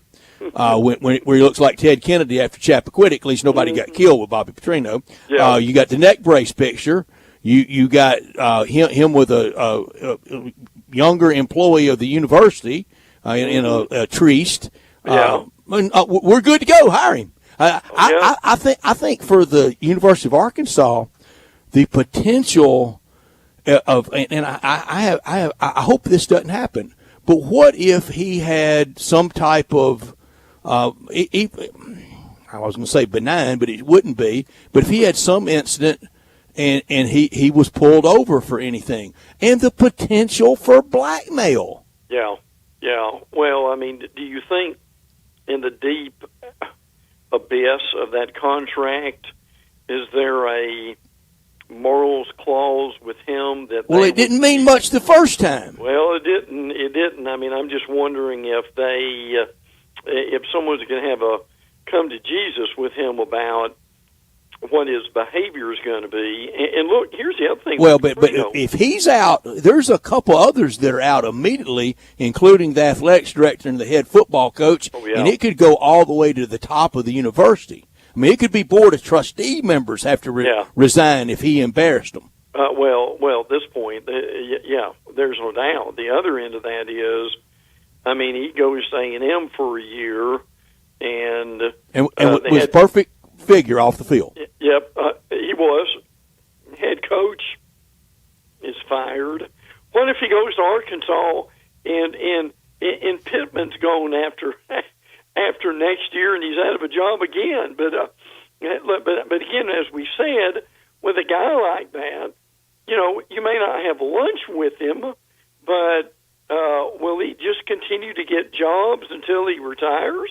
And I know he conjures up to a lot of Razorback fans really their brightest moments of the 21st century. They had good moments with Houston, that SEC championship game in 06 and some big wins. Mm-hmm. But, boy, going to the Sugar Bowl and losing to Ohio State really does it for them, doesn't it? Yeah, wouldn't it? Oh, yeah, absolutely. Well, they'll be fascinating to see, I wonder how many people will be talking about that days from now, with everything else that's going on. But yeah, that's one of the more fascinating things I've heard all week. Yeah, no, it absolutely is. Well, going to some other hires in the SEC, what'd you make of Mississippi State hiring Jeff Lebby to be their new head coach? I knew there was going to be a little bit of a pushback with his relationship. Obviously, in the past at Baylor. But I mean, how long does that shelf life last? I mean, when does he get free of that? Yeah, I don't know. I mean, it's not like he wrecked a motorcycle or anything. No, but that was almost guilty by association type thing. I think as much as anything else. Now, help me on this, Brett. I saw the picture. Was it Levy that they had on their shoulders when he got off the plane, or was that the AD? It was Zach Selman that hired him. Okay, yeah. Well, I hadn't seen anything like that in a while. But that, I mean, I think, look, everywhere he has been, I mean, now, Brett was pretty close to that situation when he was at Ole Miss. Mm-hmm. Love him. Love Jeff Levy. So, I mean, he is well thought of, frankly. But, again, how does that translate to be a head coach in the SEC? First-time head coach. It's not a training wheels job. No, it really isn't. So that's going to be fascinating. So hopefully he would get on board. And, I mean, he'll be starting over. He'll always, Lord, they've got to be better offensively than they were. I wish Will Rogers a lot of luck. And listen, I'm going to be very intrigued where he's going because he could give somebody some instant credibility wherever he goes. And Will Rogers. Oh, absolutely. No, he's going to be, I think, one of the hot commodities in the transfer portal this offseason. Absolutely. Talking to Brent Beard from First Coast News in Jacksonville. Brent, we know you're very close to Florida and that game this weekend against Florida State. What did you make of what Florida State did in that one? Obviously, Florida came out, had the lead early, and then Florida State, with their backup quarterback, kind of controls the rest. They ended up having to go to their third-string quarterback, Brock Glenn, who's from this area, but able to pull out that win. I know a lot of people kind of hoping Florida State, almost hoping Florida State loses or had lost to Florida, hoping they lose to Louisville so that they aren't put into the Final Four of the college football playoffs.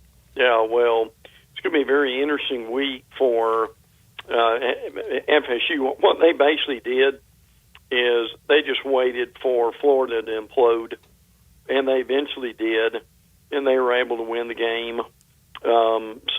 And overnight, basically, Napier, that people haven't heard, has fired Corey Raymer, the secondary coach. I don't think it'll take long for him to get a job with his reputation as a DB coach. Now, as a recruiter, that's what I want to say. Florida's secondary wasn't very good, and they made some changes. I don't think this is just making changes to be making changes. Sean Spencer is gone.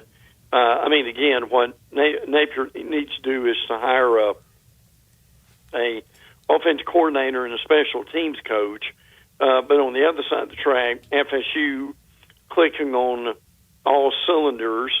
Again, that was a big win for them, even though Florida, frankly, could have won the game.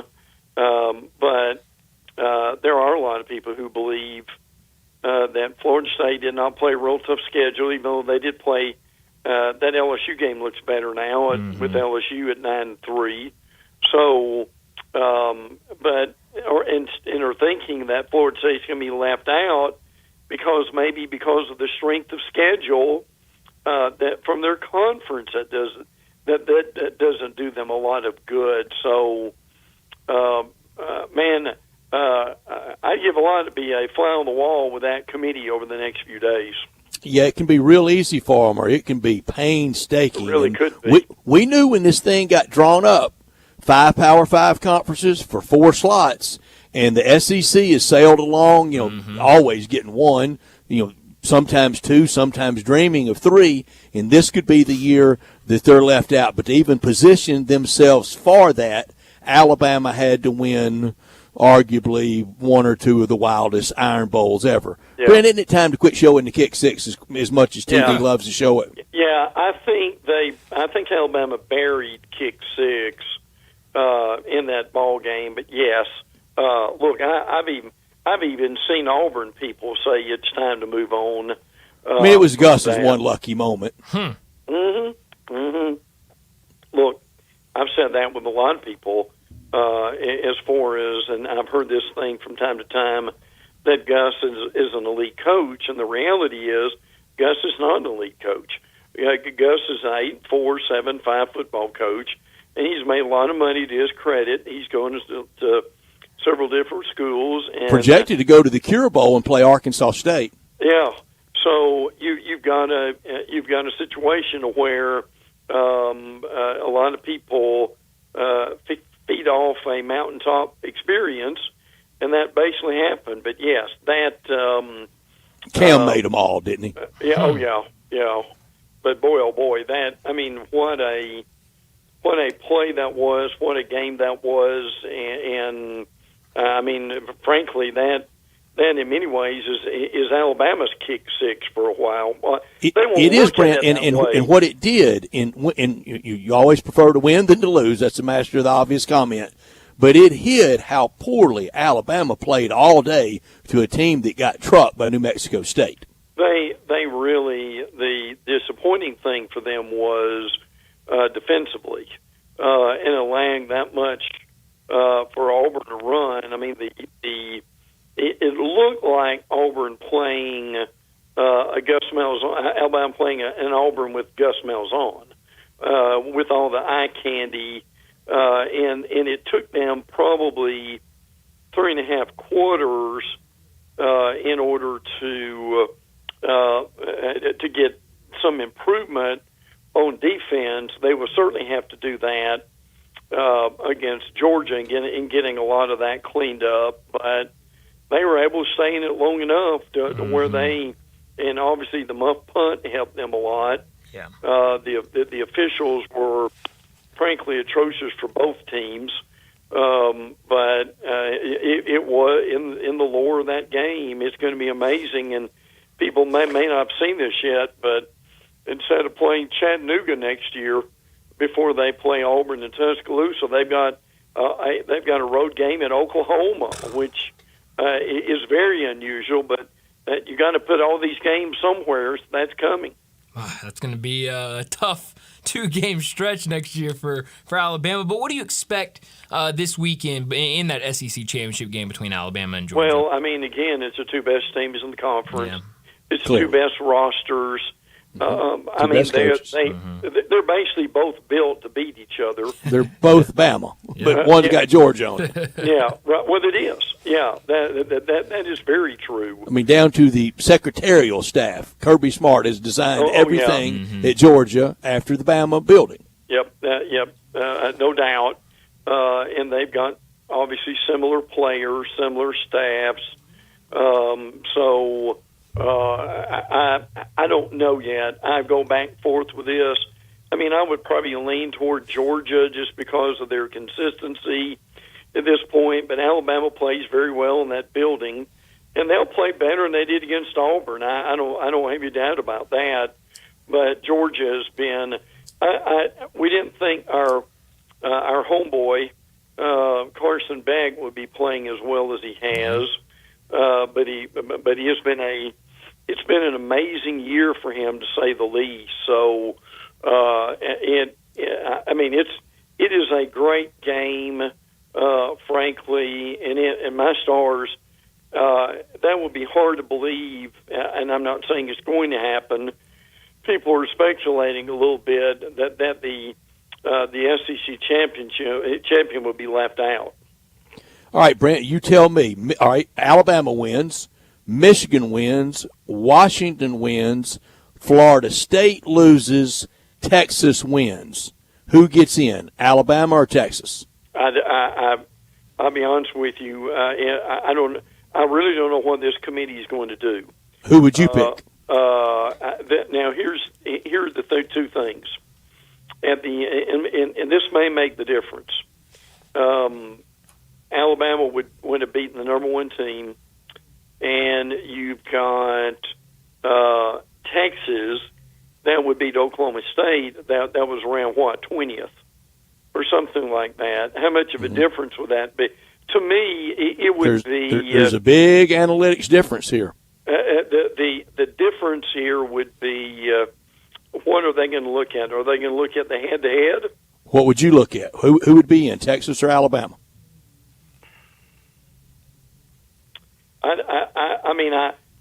What I think they would do is probably put Texas in. What would you do? I would put Texas in. They beat them on the field by 10, and it wasn't that close this season. That is a metric that has to matter, the scoreboard, before they turned it off. Yeah, I don't think there's any doubt about that. But if Bama beats the number one team in the country for most of the year, that might be the aspect of it that makes the difference. But you see the big but though. But they played. Yeah. Oh yeah. There's no denying that. But it's these committees are so different that we just don't quite know what they're going to do. And would head to head trump an Alabama win over Georgia? That's the thing we just don't know. And look, the other thing is, would the committee leave out a undefeated Florida State that would be a conference champion? I don't think they should. My scenario was FSU being upset by Louisville, but if they're undefeated, they shouldn't, because remember, in non-conference, FSU decided to play opening night LSU from the SEC and closing night Florida from the SEC. Oh yeah, now, it's not FSU's fault. Florida's not any good anymore. Right, and that's got to mean something. That now here's their problem. This is the updated strength of schedule. Florida State's 66th, and now Texas. Here's another thing that's in Texas' favor. Texas' strength of schedule is second. Alabama's 15th. Washington's 26th. I won't go into all this, but now Georgia's 55th, which is not surprising. But yeah, there you go with Florida State with 66. I don't think it's even close if it's down to kind of the same resume, Texas, Alabama. On the field, 38-28 must matter, or then everybody needs to schedule Austin Peay. Yeah. Well, look, that committee is going to have a lot of explaining to do of whichever direction they go in, and I'm sure they wish that 12-team schedule or the 12-team playoff was this year instead of coming up next year. And obviously, if we were a year ahead, all this would be a moot point right now. Yeah, it absolutely would. Brent, last thing for you before we let you go. Did Jaden Daniels do enough in this last performance, 4 touchdowns, to give himself, I guess, a slight lead for Heisman? What is your thought on the Heisman race as the regular season's behind us? Other than the voting process is like trying to break into CIA headquarters at Langley. Yeah. Oh, yes. And now, I mean, that 9-stage security process. Come on, we're just voting for a trophy. Look, I was hoping that they would have simplified that from last year. Made it harder. I remember, look, I had to call our friend Ryan Fowler in Alabama, and he walked me through it. I FaceTimed with him. He walked me through it. Yeah, so you understand that. Listen, Brett, tell me why this is all that we're trying to break into Fort Knox. Why do we need to make this thing so hard? I mean, they've had pretty good security up until the last few years.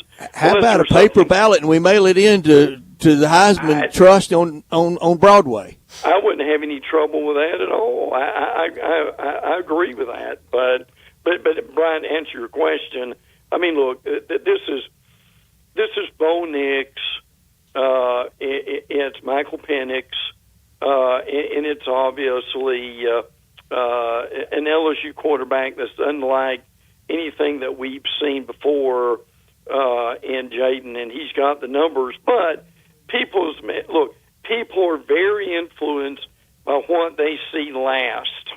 Mm-hmm. And if Penix or Nix if they're 32 out of 35 for 500 yards and 6 touchdowns, they can't unsee that. Yeah. But the reality of it is, what you've got from Jaden Daniels were numbers that we may never see again, and that can't be ignored either. So, but hey, I've got to say this before I go back to Brian's question about one thing we haven't talked about is I'm being facetious here because I don't think it's going to happen. What happens if Iowa beats Michigan 10-9? Oh, wow. Brand, you can't come off the top rope and walk off with that.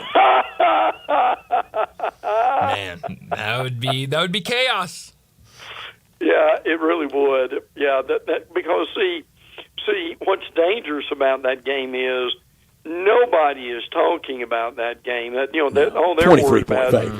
All they're worried about is Michigan to be, or they can be the top seed or the second seed. See, I think Bama's fate will be sealed by the time they kick off because Texas will have handled Oklahoma State. Yeah, and that's possible. And by the way, people may not know this, but that Oregon-Washington game is going to be at 7 p.m. on Friday night. Yeah, two games in Vegas. They've got the Pac-12 on Friday and the Mountain West Championship on Saturday. Yeah, boy, nothing says college football like Vegas and a slot machine. Yeah, maybe you and I need to get some credentials, go out and see if we can cover that one. So, but it'd be hard to tell the company why did you guys wait till Wednesday to come back? Yeah, we got on a roll. Oh man, no, that covering Brother Beard, covering great a stuff. game in Vegas would be a lot of fun. A college football.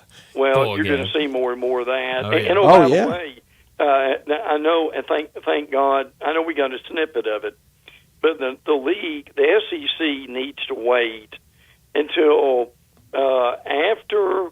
They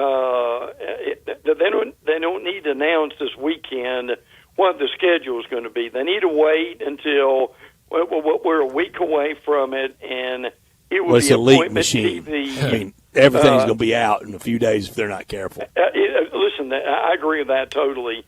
And Brett, if they don't, Brian, tell Brent when I gave the Ole Miss home dates for next year when I broke in 2 weeks ago. Yeah, what was that? 2 or 3 weeks ago? Yeah. Oh yeah, absolutely. So the point is, it's going to be. It's going to be a moot point, almost not worth watching the way it's going now. Yeah, everybody hanging back to see when we play Eastern Kentucky. Yeah, that's right. Yeah, oh yeah, absolutely, absolutely. By the way, it's in the 30s here tonight, tomorrow.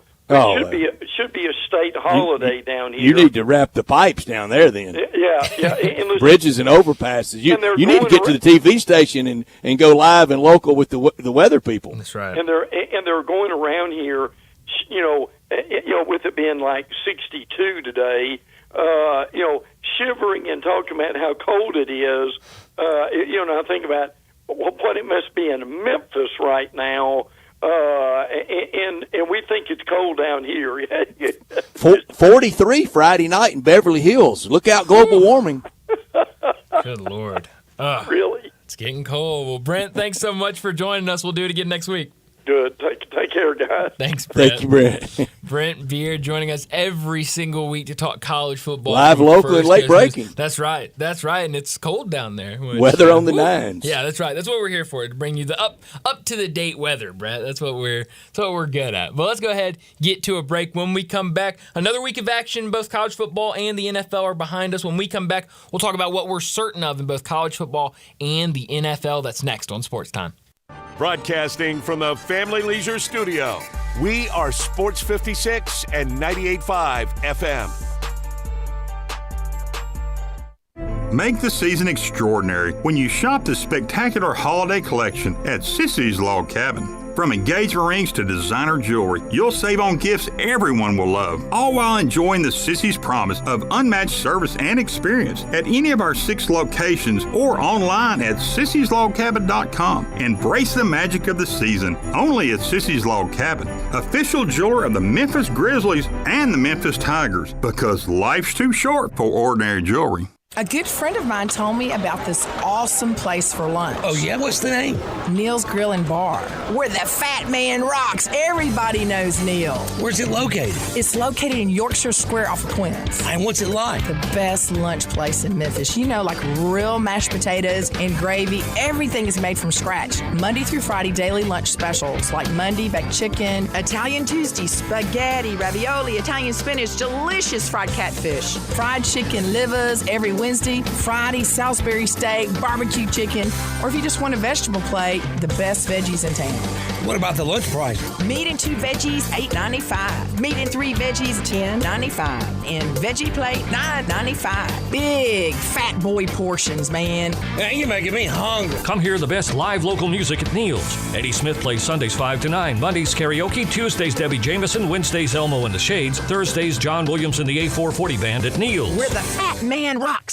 Did you know nearly 40% of men under 40 and over 75% of men over the age of 40 experience sexual performance concerns? At the Memphis Men's Clinic, their experienced physician performs a comprehensive evaluation that determines which specific issues may interfere with your sexual performance. These issues can vary and range from anxiety to medical issues, low testosterone, or erectile dysfunction. The Memphis Men's Clinic has evaluated hundreds of men of all ages over the years and reestablished a normal sexual life. The Memphis Men's Clinic will work aggressively to resolve issues and allow you to restore your sexual health and overall well-being. That's the Memphis way. If you're 20 years old or 90 years old, come and get cared for the Memphis way. Treatment that's based on your specific needs after a professional clinical evaluation by their experienced board-certified physician. Call the Memphis Men's Clinic today at 901-443-0475 or visit memphismensclinic.com. It doesn't matter if you're at the lake, if you're hunting, fishing, playing golf, or just playing around, Scooters Plus can hook you up with the mobility that you need. Scooters Plus has the largest vehicle and parts inventory in the Mid-South and the best service department. You can choose from ATVs, UTVs, golf carts, motorcycles, dirt bikes, trikes, scooters, and even electric bikes. Come in today to start or wrap up your holiday shopping with 25% down on Christmas layaways. Scooters Plus, 3425 Summer Avenue. Call Sam 458-8843 or go online to scootersplus.us. Year-end means huge savings at Gossett Kia on the Pike with the season of giving back. How about 41 MPG for those holiday road trips? 2023 Kia Forte LXS, $229 a month, $27.99 due at signing. Family road trip, 2024 Kia Sportage LX with class-leading cargo room and rear seat legroom, $299 a month, $34.99 due at signing. And get where you're going for less in a 2023 Kia EV6 Wind, 134 City, 101 Highway MPGE, $379 a month, $49.99 due at signing, all 36-month lease. Plus a free Charger with your EV purchase and Kia's 10-year, 100,000-mile powertrain limited warranty. Ask for Bobby J. He's ready to put you in a new Kia today. Gossett Kia, 1900 Covington Pike, or online, KiaCovingtonPike.com. If you want it, we got it at Gossett Motor Cars. All 36-month lease, $650 acquisition fee. Must finance through Hyundai, Forte LXS, PE 694,095, MSRP 21,610, Sportage R722,7239, MSRP 28,715, EVP 560, 3393, MSRP 50,200. Includes all rebates and incentives. Excludes tax, title, and license. See dealer for complete details. Offer valid through 11/30/2023 with approved credit. Dealer stock only. Make your next grill your last with the Big Green Egg at East Memphis Ace. Smoke, bake, roast, sear, and grill, all with a lifetime warranty. Ready to cook in only 15 minutes with cook temperatures below 200, above 700, and anywhere in between. Change your at-home cooking experience for life with our unmatched, authentic wood-fired grill flavor that has our customers raving. Get your Big Green Egg and all our accessories at East Memphis Ace on the corner of South White Station and Quince Road.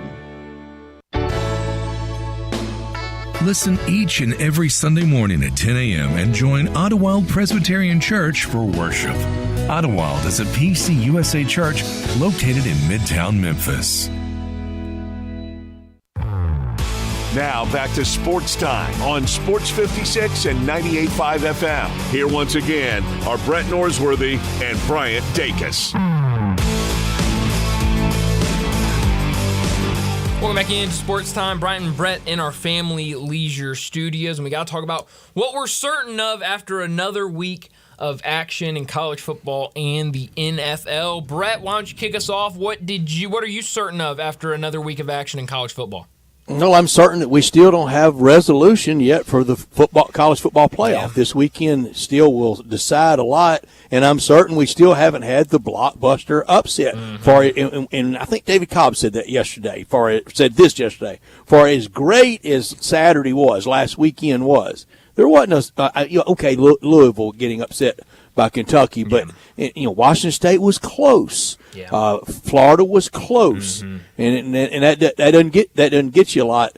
So this weekend, will it finally be the one? If it's Iowa over Michigan, then we save the blockbuster for last. Yeah, no, we certainly did. And Brett, I said it earlier. I think this could be that weekend, that blockbuster weekend that we've been kind of waiting on all season with kind of everything. And even, we talked about it with David yesterday. The fact that Oregon, I get it, they've been playing better as of late, and Washington has just kind of struggled to get past a lot of opponents. But the fact that Oregon opened up as a 9.5-point favorite over a team that beat them earlier in the season, that's already chaos out there. I'm certain that sports, and especially now in the NIL portal, where you can play up to 3 places in a college career, has made for some really strange bedfellows. Alabama's never pulled for Bo Nix in their lives like they're pulling Friday night. No, you're absolutely right, and that leads right into one thing I'm certain of is the transfer portal is already crazy, and it's not even technically open for 90%, 95% of the student athletes that are going to have their names in there. It's only right now open for players who didn't have a head coach at the end of their season, whether it be for firing, they're taking another job, whatever it may be, retirement. Those are the only players that can go into the transfer portal right now, but we're already seeing people saying, hey, the minute I can officially be in it, I'm going to be in it, but I want to let everyone know already I'm in the transfer portal, and it's already been crazy with some of the names we've seen. I'm sure we'll see a lot more. The Memphis guys, though, their coach wasn't fired or left for another job. Right. How are they able to? Same thing with Vanderbilt, like A.J. Swan and Ken Seals. You can, there's nothing holding you back from saying I'm going to be in the transfer portal, but it's December 4th when you can officially put your name into the transfer portal, and that's why you're not seeing these guys listed on like 247 in their transfer portal, because technically they're not yet in the transfer portal. Brian, will some of these guys that are saying I'm out of here, will they still want to play in the bowl game? Oh, that's a good question. How would that be received in a locker room? Yeah, no, that's a really good question. I think some might. A ton don't.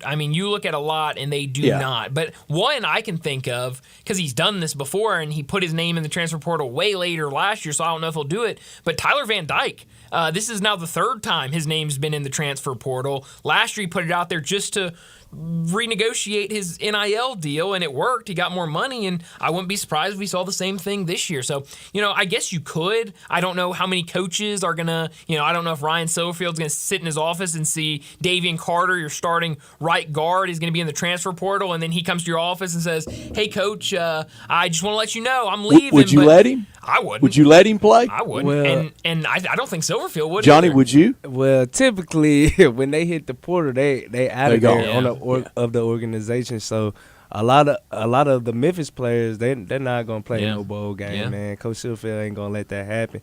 But like Brian said, this is the new landscape of college football, man. So this is a lot of them. Once you coaches look at that as burning a bridge. So a lot of them ain't gonna accept that. And you know that locker room dynamic very, very well. Rock Taylor has said he's staying, right? Yes, Rock put on his Instagram and said and Johnny, you told me yesterday in private Rock wasn't going anywhere. Nah, he wasn't going nowhere, especially after the year he had. He's staying. Yeah, why not running back? And I think you feel really good about Seth Hennigan. Would you want to be a running back running behind an offensive lineman that's going to leave? Probably not, especially, it's basically the same thing of NFL free agency. You're not going to want to get hurt. You're not going to want to risk injury. And so So am I going to block as hard? Am I going to go try to make this block? No, I mean, absolutely not. So I think it's very rare, but I mean, I guess it could happen if. Well, it's going to be some different combinations of lineups in bowl games. No, it 100%. A&M may not have a team by bowl game. Yeah, A&M might have to pull what they did during COVID season when they said, no, we don't want to play in the bowl game, but this time it might just be because they don't have any players. Well, this is going to come off as really ugly, and I don't mean for it to. Okay. But A&M is so proud of that 12th man and the special teams. With its, I think Saturday at Baton Rouge they had a kickoff team completely made up of 12th men of walk-ons from the general student population. We'll try that on for size at the bowl then if you're so proud of it. Well, Brad, I think they might have a little bit of different opinion about their 12th men, if that's what it came down to. Okay, maybe it came off as ugly. No, it'd be hilarious if that's what we saw. It really would be.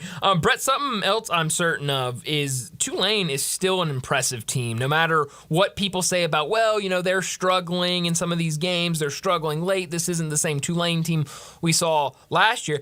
I was very high on UTSA. They gotten healthy. Frank Harris was back at quarterback. This team had looked dynamic in their 2 or 3 games before going into that game last weekend against Tulane. And Tulane made it look very easy against that UTSA team. And I'm certain of this. I'm certain that Tulane's success aggravates Tiger fans. And I don't blame them.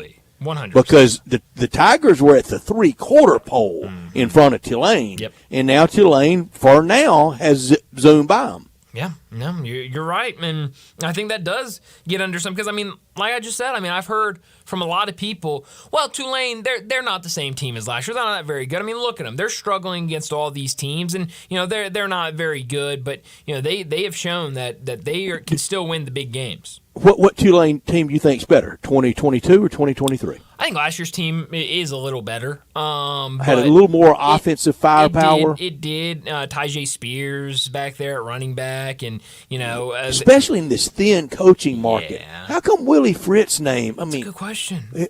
He's I think he's the same age as Sam Pittman.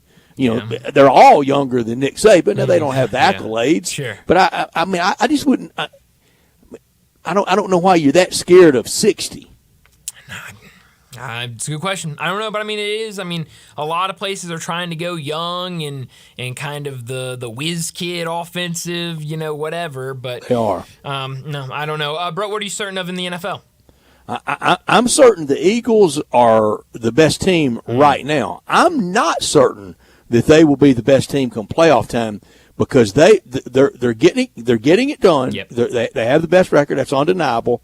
But it's not with a lot of style points, but wins and losses. That's right. No, you're right about that. Brett, I am certain that I don't understand this Steelers team, and maybe Bo Marchant at the top of our next hour can help me understand this team a little bit more. But 7-4 now, a 16-10 win against the Bengals. I understand that was with a backup quarterback for Cincinnati, but I don't understand how this Steelers team is a 7-win football team right now.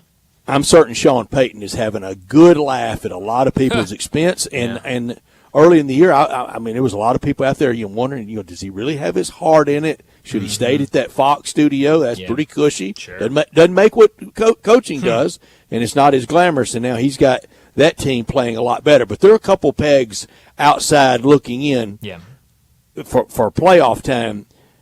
Would you believe that Atlanta right now would be the 4 seed in the NFC in the NFC by virtue of winning the South? That's a shock, Brett. I'm certain you're not any good. No, I'm certain. I'm right there with you. That would be right now. Cowboys going to the ATL to play that wild card weekend. I'd feel good about that. I wouldn't be mad then. Yeah, Now, I'm certain Dak spoke the truth today when he said we hadn't won blank yet. No, that's right. And Dak's been playing well. Dak has been, putting it together and has looked really good. Last thing I am certain of is I'm certain that whatever's going on in Carolina with this organization, it's ugly. It's a mess. And, the reports that are coming out after firing Frank Wright, this is probably where we'll start with Bo. And then David Tepper, the things that are coming out about David Tepper and his comments. He came out today and said that, he's had people that have worked for him for 20, 30 years and none of them have ever quit, that he's, fired all of them. Everyone likes to work for him. It's just seems like a weird situation in Carolina, and now they're looking for a new head coach as they try to kind of get that young team led by young Bryce Young moving in the right direction. But let's go ahead and get to a break. When we come back, it'll be time for Big Number of the Day. You already know you can listen to Sports 56 anywhere with the Sports 56 app or at sports56whbq.com. But you can also watch us daily with live video of all of our shows on Twitter, Facebook, YouTube, and Twitch. While interest rates are on the rise everywhere else, at Genesis Diamonds, we've got just the relief you need this holiday season. 5 years, 0 interest on anything and everything.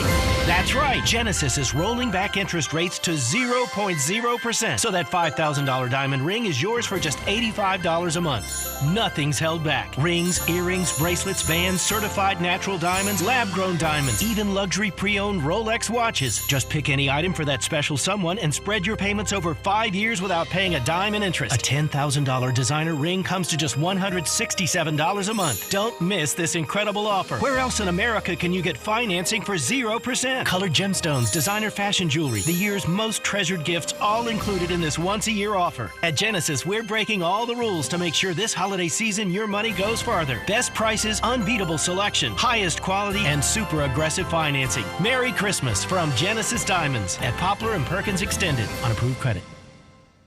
Welcome to the Rendezvous. This is John Vergas. When my dad started the Rendezvous in 1948, I don't think anyone could have imagined we'd still be serving shoulder, cheese plates, and our world-famous dry rub ribs 75 years later. But we are still here in the basement, in an alley in downtown Memphis. We sincerely thank you for making the Rendezvous what it is today. Charlie Vergas Rendezvous. A legendary experience for over 75 years, whether you dine in, pick up, or ship across the country.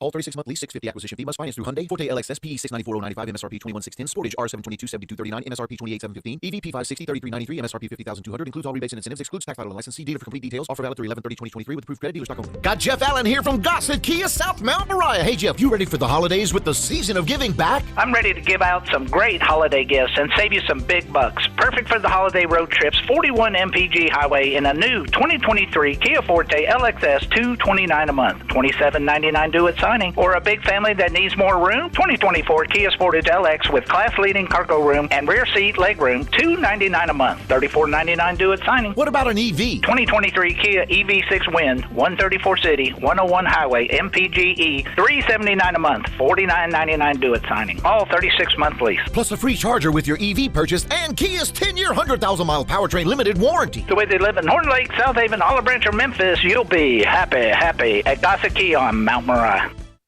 Save up to $300 on a new energy-efficient tanked or tankless water heater from Conway Services. Upgrade your old, inefficient water heater with a new energy-efficient model. Or better yet, a tankless unit, so you're only heating the water you need and you never run out. Visit conwayservices.com for details, terms, and conditions. License number 64210, 64365 EAS, MS 19668. Call 384-3511. Conway Services. Call Conway today.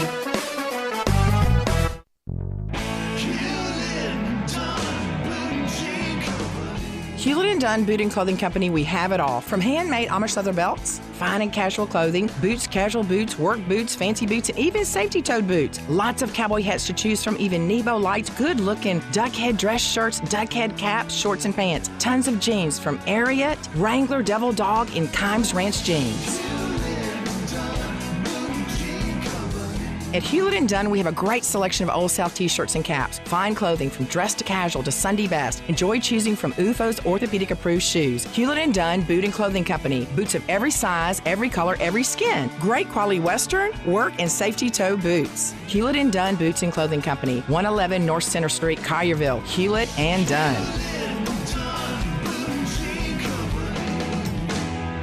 Hewlett & Dunn, serving you and your family since 1961. The Crazy Coop, America's premier wing destination, has 27 delicious flavors to choose from and counting. Like the Buffalo Ranch, a perfect combo of ranch seasoning with a little kick. Mango Habanero, sweet taste of mango followed by the heat. or sweet maple bourbon. The taste will remind you of chicken and waffles. And that's just 3 of the amazing 27 chicken wing seasonings that you can get at the Crazy Coop in Bartlett at 7199 Stage Road, and now open the Crazy Coop Express at 1315 Ridgeway off Poplar. Some like it hot. How about the Crazy Sweet Lemon Pepper Hot or Crazy Suicide? Can't take the heat? Get the 4-cheese roasted garlic or barbecue bacon bourbon. Ask about the $9.99 lunch special. Now those are some crazy good prices. The Crazy Coop, 2 locations, 7199 Highway 64 between Atlin and Kirby-Whitten and 1315 Ridgeway off Poplar. Family owned and operated, The Crazy Coop, America's premier wing destination. Now back to Sports Time on Sports 56 and 98.5 FM. Here once again are Brett Norsworthy and Bryant Dacus.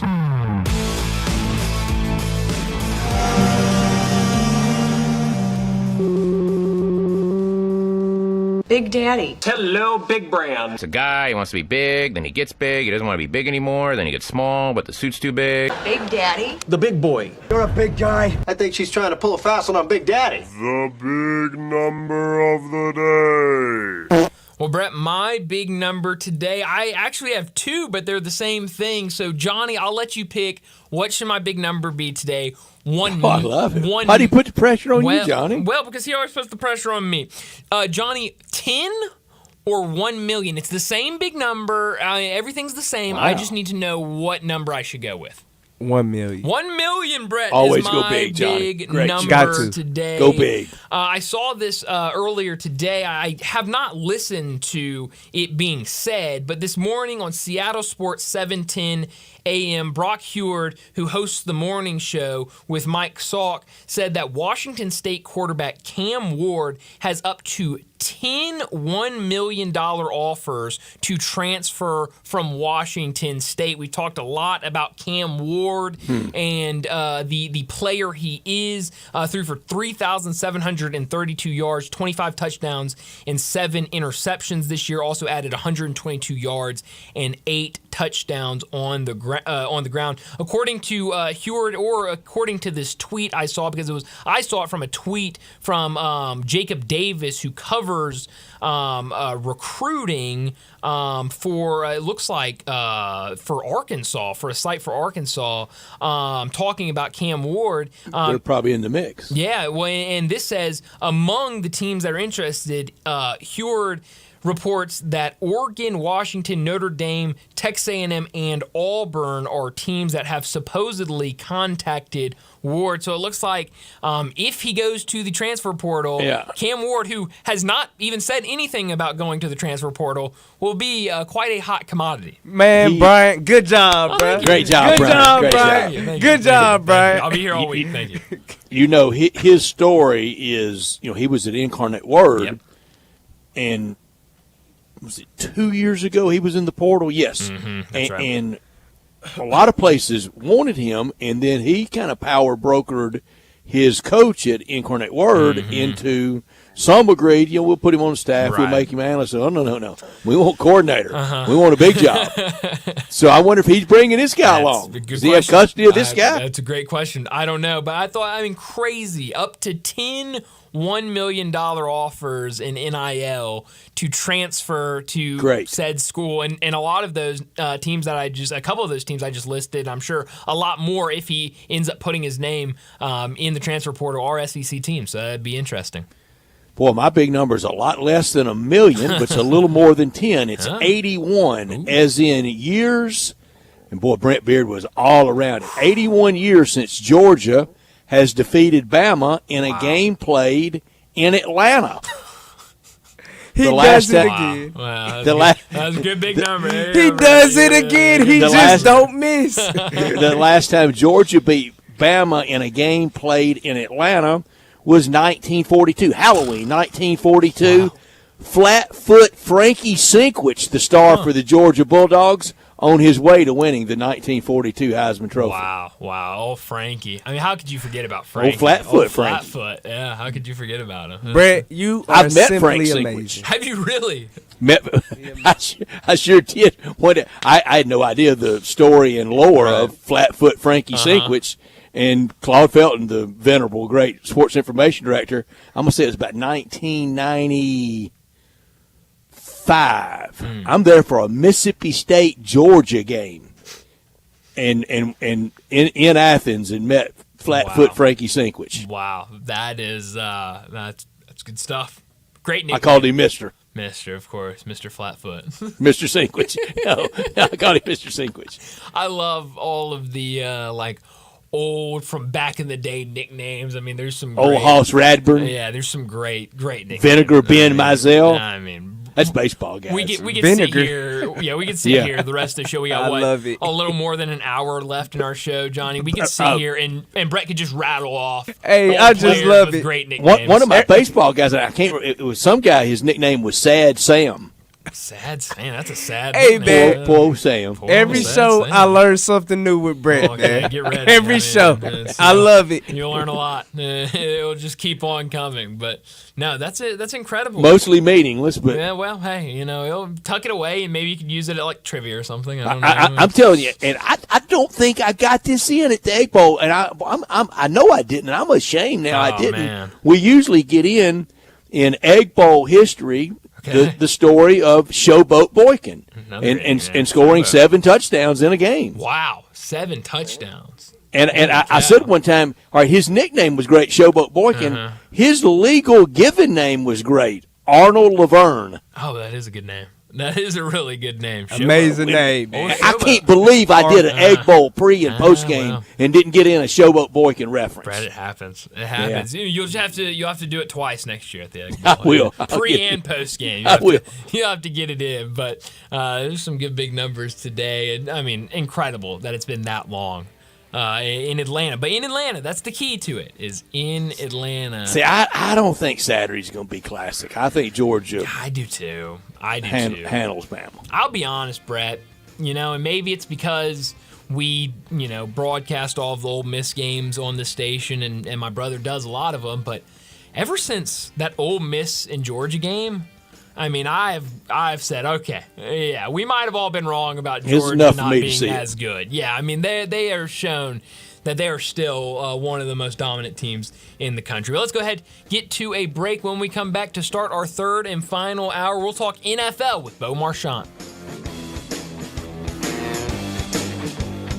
How long has it been since you heard the term being overstocked? Well, it's happened at Family Leisure. Yep. That means you get the savings, like select patio sets that are up to 50% off. If you need a play gym, you're in luck because they're also overstocked and start at under $2,000. Pool tables and game room items up to $700 off of in-stock items. Saunas, massage chairs, arcades, even theater seating. Special financing is available with free delivery. Family Leisure is extending sale pricing on all in-stock hot tubs and swim spas. And if you need supplies to close up your pool for the winter, Family Leisure has them up to 30% off. It's been a while since you've heard of an overstock sale, but Family Leisure is right in the middle of one. Huge deals and a huge overstocked inventory. That means great savings for you. It's happening now at Family Leisure, Whitten Road at I-40, where family and fun come together.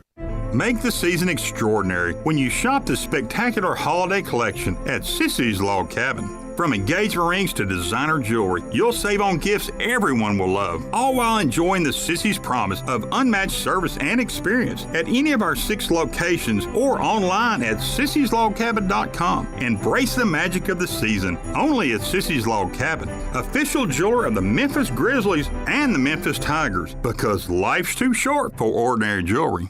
As the weather gets colder, the NFL offers Stay Hot on FanDuel. Right now, new customers get $150 in bonus bets with any winning $5 moneyline bet. That's $150 if your team wins. If you've been thinking about joining FanDuel, there's no better time to get in on the action. The app is so easy to use. There's a wide range of betting options, spreads, player props, over-unders, and more. I like putting parlay bets together, hammering the overs, and anytime player touchdown bets always have me on the edge of my seat.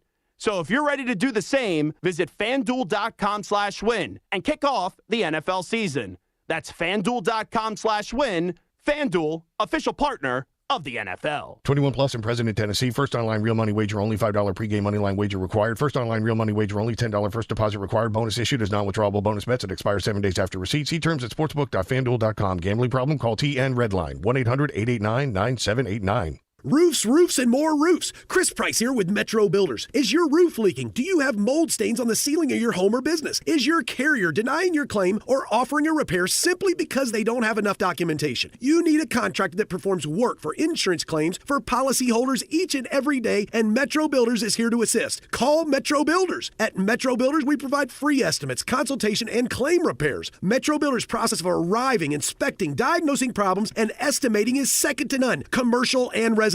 Our team of Hague-certified technicians are standing by to assist you with providing estimates and photos to your carrier to document your loss. All you owe is what your policy states. No large fees on top of the final scope. We use high-grade materials and are certified by companies like Atlas, CertainTeed, Owens Corning, and Mulehide with labor warranties up to 50 years on all of our jobs. Metro Builders provides roof repairs across the Mid-South. Call Metro Builders to schedule your inspection free. Call me. 901-375-1717. That's 901-375-1717.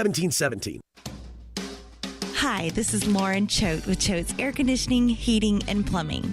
Fall is in the air, and so are Choate's Early Bird Specials. Right now, receive $1,000 off the purchase of a new Carrier gas furnace. Carrier furnaces come with some of the best warranties in the industry, and Choate's has been professionally installing them for over 60 years. As a Carrier factory authorized dealer, Choate's also offers competitive financing solutions for you and your family. If your heating system is in good shape, make sure you take advantage of Choate's Early Bird Tune-Up Special for $60.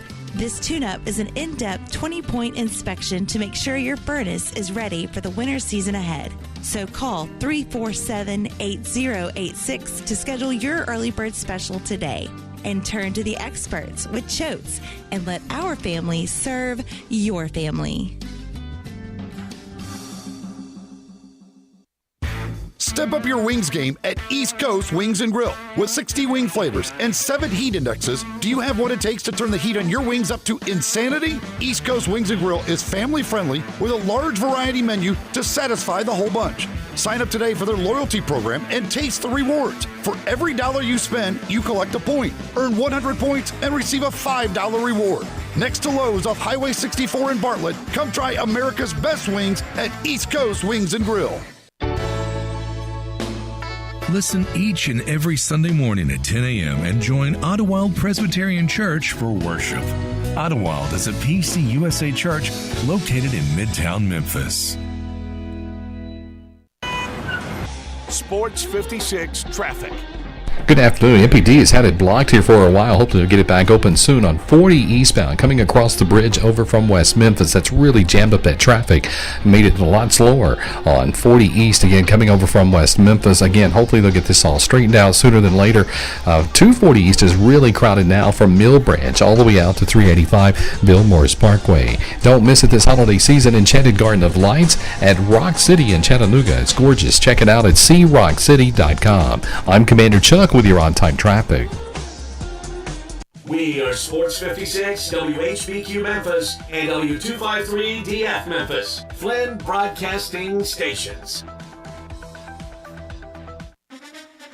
National Football League talk every Tuesday with Bo Marchant, covering the NFL Draft at collegetopro.com and the NFL Draft Bible, covering the Steelers for Sports Illustrated, living and running in Eastern Ohio, and on Twitter X at Bo Marchant. Here's Bo with Bryant and Brett. Bo Marchant joins us now to talk the NFL. And as always, Bo tweets out before joining us his current, at this time, Super Bowl matchup. Right now, he has Eagles versus a surprise Buffalo team. I told Johnny to tell him when Johnny got him on the phone earlier that he must have, I get it, long days, misspelled Brett. He misspelled Cowboys. Our Cowboys. Eagles. I don't know. Weird way to spell Cowboys. But Bo, thanks so much for joining. What have you seen from the Eagles and Buffalo this year that has them in those spots? Well, I thought Sunday's game said a lot. I thought that was one of the best games we've seen all year. It seems like, the Eagles just know how to turn it on. And so much is said about Philadelphia not winning pretty, but I think winning ugly in a good way. It's not like they're barely getting by. They're beat. They have a tough schedule. When you think of that, they played the Chiefs and they played the Bills, and they did. I mean, just a gauntlet of teams.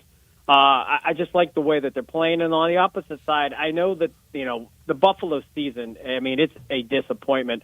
But I just think from that wild card perspective, when you look at the AFC, I still think Buffalo is still one of the top teams in the conference. Their record doesn't show it at 6-6. I think they're better than Pittsburgh. I think they're better than Cleveland. I think they're better than the Colts. I think they're better than the Texans. I think they're better than the Broncos. All those teams right there in the mix. It's just a matter of them stacking a few games, and I think there will be a dangerous team. And if they make that Super Bowl run, then I think they'll be one of the more dangerous teams. A team, I guess, almost playing with house money. If they come in as a wild card and not a division champion, which many thought they might be, and they'll be trailing the Dolphins in this scenario, I think they're just a dangerous team with a lot to play for and a lot to lose. For the Bills, do you trust enough harmony between Diggs, Allen, and Allen to be good enough with the ball and not turn it over for them to go on a Super Bowl run that have to go all the way the full march to the playoffs because they're not going to get the 1 seed? Yeah, Brett, the funny thing about Buffalo, and I think when the season started, I didn't pick them to win the division, or maybe I picked the Jets or the Dolphins, but they were that rough patch. They lost to the ugly game on Monday night, and then they went on a 3-game winning streak. They really dominated the Dolphins, and that's after the Dolphins scored 70 against the Broncos. They were 3-1, and they looked poised. And I remember coming on your guys' show, and saying, wow, did I overshoot not thinking about the Buffalo Bills and how good they are. I just think this is the year that they had that 3-game stretch where they looked like the best team in the league. I mean, they were just dominant for that, 3-game stretch. They go to London, they lose to the Jags, and they've kind of been, weird since they've gotten back from that trip. Just not the team that we're accustomed to seeing. And they got a couple they got the Chiefs. I think they have the Cowboys in 2 weeks. So, a couple big games. But I just think the caliber of that team, they get hot and then they can get very cold. And I just think them being as kind of cold as they've been basically since they've come back from London, I just think this team has the capacity and the ability to get hot. With 5 weeks to go in the season, and I know they're going on their bye, but when they come out of that bye and head to Kansas City, I think there'll be a lot of discussion as, if they can get through that game and they play the Chiefs tough, there'll be a lot of hype, especially them hosting Dallas the week after. Well, you mentioned Dallas and the Cowboys, another big win on Thanksgiving Day over the Commanders. You're right. Our Cowboys, Brett. That's right. Another big win though for them against the Commanders, 45-10. But what do you make of this team? I mean, they're blowing out the competition that they should be better than. But then when they've played the two top teams in the NFC, they've lost, the Eagles and the 49ers. Now, both those games were on the road, and then a road game early in the season against the Cardinals. And Dak Prescott kind of, said the same thing of we haven't beaten anybody. We're beating teams that we're supposed to beat, but when it comes to teams that might be considered better than us, we've struggled. So what do you make of the fact that they haven't beaten these kind of top tier NFC opponents? Yeah, well, I think in their defense, and you got to love me, Brian. I do defend your Cowboys quite a bit. I appreciate it. The 49ers game was just a complete blowout. Right. Dak played brilliant against the Eagles. Close loss, but they lost by 5. And, in all the other games, they've really dominated. Ugly game against the Cardinals, we know that. Yeah. But despite that, they have dominated. Like you said, dominating the bad teams. And I still think that's a big thing, to dominate bad teams. You don't want to struggle against bad teams if you're on the caliber of, the Dallas Cowboys. So you only can play what the schedule, throws against you. And, and they got a decent game against Seattle. Pete Carroll's not out-coached that many times, but they should win that game. And you got the Eagles coming back in Dallas. So I just think that kind of suits up for them well. Listen, we all know this is going to come down. They're going to make the playoffs, and they're going to either face the 49ers or they're going to have to face the Eagles to get to where they want to go. So, I stack your wins, get your wild card spot. You're not catching Philadelphia. And for you and all the Cowboy fans out there, you just got to hope you kind of right the ship and break the jinx of all the lack of playoff success they've had since the day of, Jimmy Johnson in the year with Barry Switzer. If the Cowboys won that first weekend game, but right now it would be against Atlanta in the 4 versus 5 with Atlanta with home field. Then the next weekend after Philadelphia having a rest, if they just beat Philadelphia and didn't get to the Super Bowl, I think by beating Philadelphia that would have them in the NFC Championship game. But even if they lost there in a rematch to San Francisco, that's a great year. It's back off everybody, isn't it? I don't know. It's. Yeah, listen. If they lose, there's nothing you can say. It's just the same old Cowboys, and you expect more, and they don't achieve that. Yeah, I guess it'd have to be they can't lose. What was like 40-something to 10? I know they scored 10 points. I forget what the San Francisco had in the meeting. 42 to 10. Yeah, 42 to 10. Okay, 42 to 10.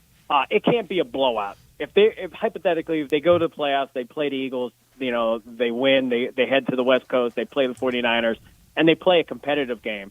Maybe you hang your hat on that. But if they go out there and they're embarrassed again, then you got to say, what did we learn? Well, we've learned nothing. We the flip side. Yeah. The flip side is just as bad. Lose a heartbreaker, close one. McCarthy doesn't have it. Dak doesn't have it in the big games. Can't go. You can't trust him.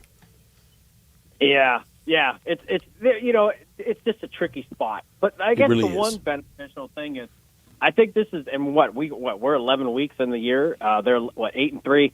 This is the only time now that I think about it, and this popped in my head, we haven't talked about a Cowboys coach getting fired. So McCarthy's doing a good job, and I think you're starting to see Dak is really playing well. We all know that. I mean, the last 5 games, I mean, he's been sensational in terms of and then maybe that's just him finally getting on a groove. With McCarthy and them guys finding a rhythm, because the offense is definitely clicking. I mean, they're scoring points at will. And, hey, they might be bad teams, but, hey, the Giants are winners of 2 straight, so maybe the Giants aren't that bad. They're 3-3 in their last 6, so they're one of the better teams maybe with Tommy DeVito. That's right. You mentioned the Cowboys being 8-3. Cowboys are 8-3, but we are starting week 13. Where does the time go? And from here on, it is money time, isn't it? Oh, it is. It's Brett, we were texting last week, and you're talking, Thursday, great games. Saturday, all the college football action, and then Sunday you get more NFL action. And think about it, you have football Thursday, football Friday, football Saturday, football Sunday, football Monday, and great games, good games. And even last night's game, 2 lousy teams. Neither team, it's almost a battle of attrition, if you will. But it was a competitive game, and I think that's all you want. Even if they're bad teams and they play competitively against one another, it's better than just seeing a team get blown out. Yeah, no, it is. Well, Bo, what do you make of the firing of Frank Reich in Carolina after a 1-10 start? Obviously, you've got the young Bryce Young there, but a lot of people have different opinions on the move. A lot of people understand it, but I've seen a lot of people starting to kind of turn on Bryce Young, and I understand hindsight is 20/20, but I don't think there were many people before the draft saying that C.J. Stroud was going to be a way better quarterback than what they have in Bryce Young at Carolina. What do you make of this firing? Yeah, because Bryce Young didn't suddenly shrink. No, he was this size on draft day. We knew what size he was. Yeah, I think it's the Panthers are just a bad football team. The Lions. They were such a good running team last year. Hubbard and Deontay Foreman, who's now in Chicago, they were a great 1-2 punch. They could run the ball on anybody, and they had great success. And I've said it so many times. How well Steve Wilkes had that team playing. Once he replaced Matt Rule, and they decided to go in another direction and bring in Frank Reich. I don't know if Frank had success with the Colts. That was one of the hirings where I don't know why he got hired so quickly in the first place. It just was such an ugly way to end his time in Indianapolis. It just never, ever materialized. And I don't think there's a time in the last couple of years in Indy where you said, wow, Frank Reich is really dominating. And then you really get to the nutshell of it. Remember, Josh McDaniels was supposed to be the coach. And Josh McDaniels, we know, but, he decided not to come. And Frank Reich ended up going there. And he lived off the hype of the Philly win with Nick Foles. And that got him that job. I really believe that. And it just never worked out. And the Colts didn't play up to the standard. And I just think from the time you watched the Panthers week 1 of this year to what you saw over the weekends against the Titans, I just don't think you could say, wow, where's the improvement? Where's something we can hang our hats on and say, hey, we are getting better than this area? And we know David Temper, the owner, he has a bad temper. It seems like it's just, he's not going to tolerate this. And, under his reign, he's been through several coaches, and that might be the carousel of coaches that, you're going to be on the hot seat and you're going to have to win. And that might be a good thing and a bad thing. It just makes you make sure you got to work. Bryce Young's, listen, we got to give the kid, they traded DJ Moore. That was part of the deal to acquire him. Jonathan Mingo, the rookie receiver, he's finding his way. You really got to be a big-time Panthers fan to know, the skilled guys and some of the offensive players on that team. Because absent of Bryce Young, you're going to really start, scratching your head. Miles Sanders has been a big disappointment coming from Philly. And, they're just a bad football team. And I'm not saying whoever takes over after Reich's going to turn this around in a day. They have a lot of work to do, but nonetheless, I don't think you give up on Bryce Young. I don't necessarily think it's his fault. One, he takes a beating, and for him to even still be playing, he's missed some time. The offensive line isn't that good, and you talk about a rookie quarterback who's undersized that takes a lot of hammering, behind that line of scrimmage, and they have no run game. So it's just a big cluster of bad, and that's why Frank no longer is the coach of the Panthers. That's a good way to put it. It has been just a big cluster of bad. Bo Marchant with us every week at this time, talking the National Football League. 52 weeks a year we get NFL talk from Bo during this time. And I'm kind of using Denver as my model. And they're certainly surging. Who could be the team that's back of the pack now that would be a pretty tough out in January? Well, I think Buffalo. Right now they're not in the playoffs. So that's right. They're 10th. They're one behind Denver. That's a good one. Yeah, they're one behind Denver. So I think Buffalo could be that team. Houston, they look dangerous. The Colts keep winning.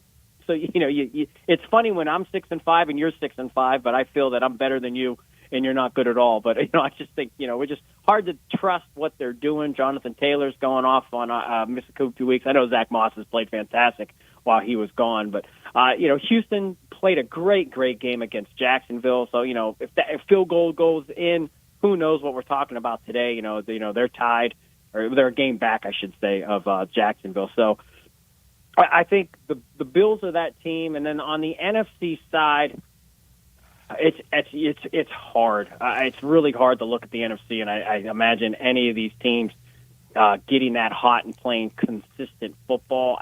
Maybe the Rams. With Stafford, Williams has run the ball well, and and they got Cooper. They still have Aaron Donald, so Sean McVay's a Super Bowl winning coach. So I can't write them off. And 5-6, you're looking at some of these other teams. Are they worse than the Giants? No. Are they worse than Washington? No. I still think they're better than the Vikings and the Packers. The whole NFC South, somebody's going to get in, but absent of that, I think they're better than them. And who knows with Seattle? Seattle, I think, has been a big disappointment. I think offensively, I thought they would be a lot more potent.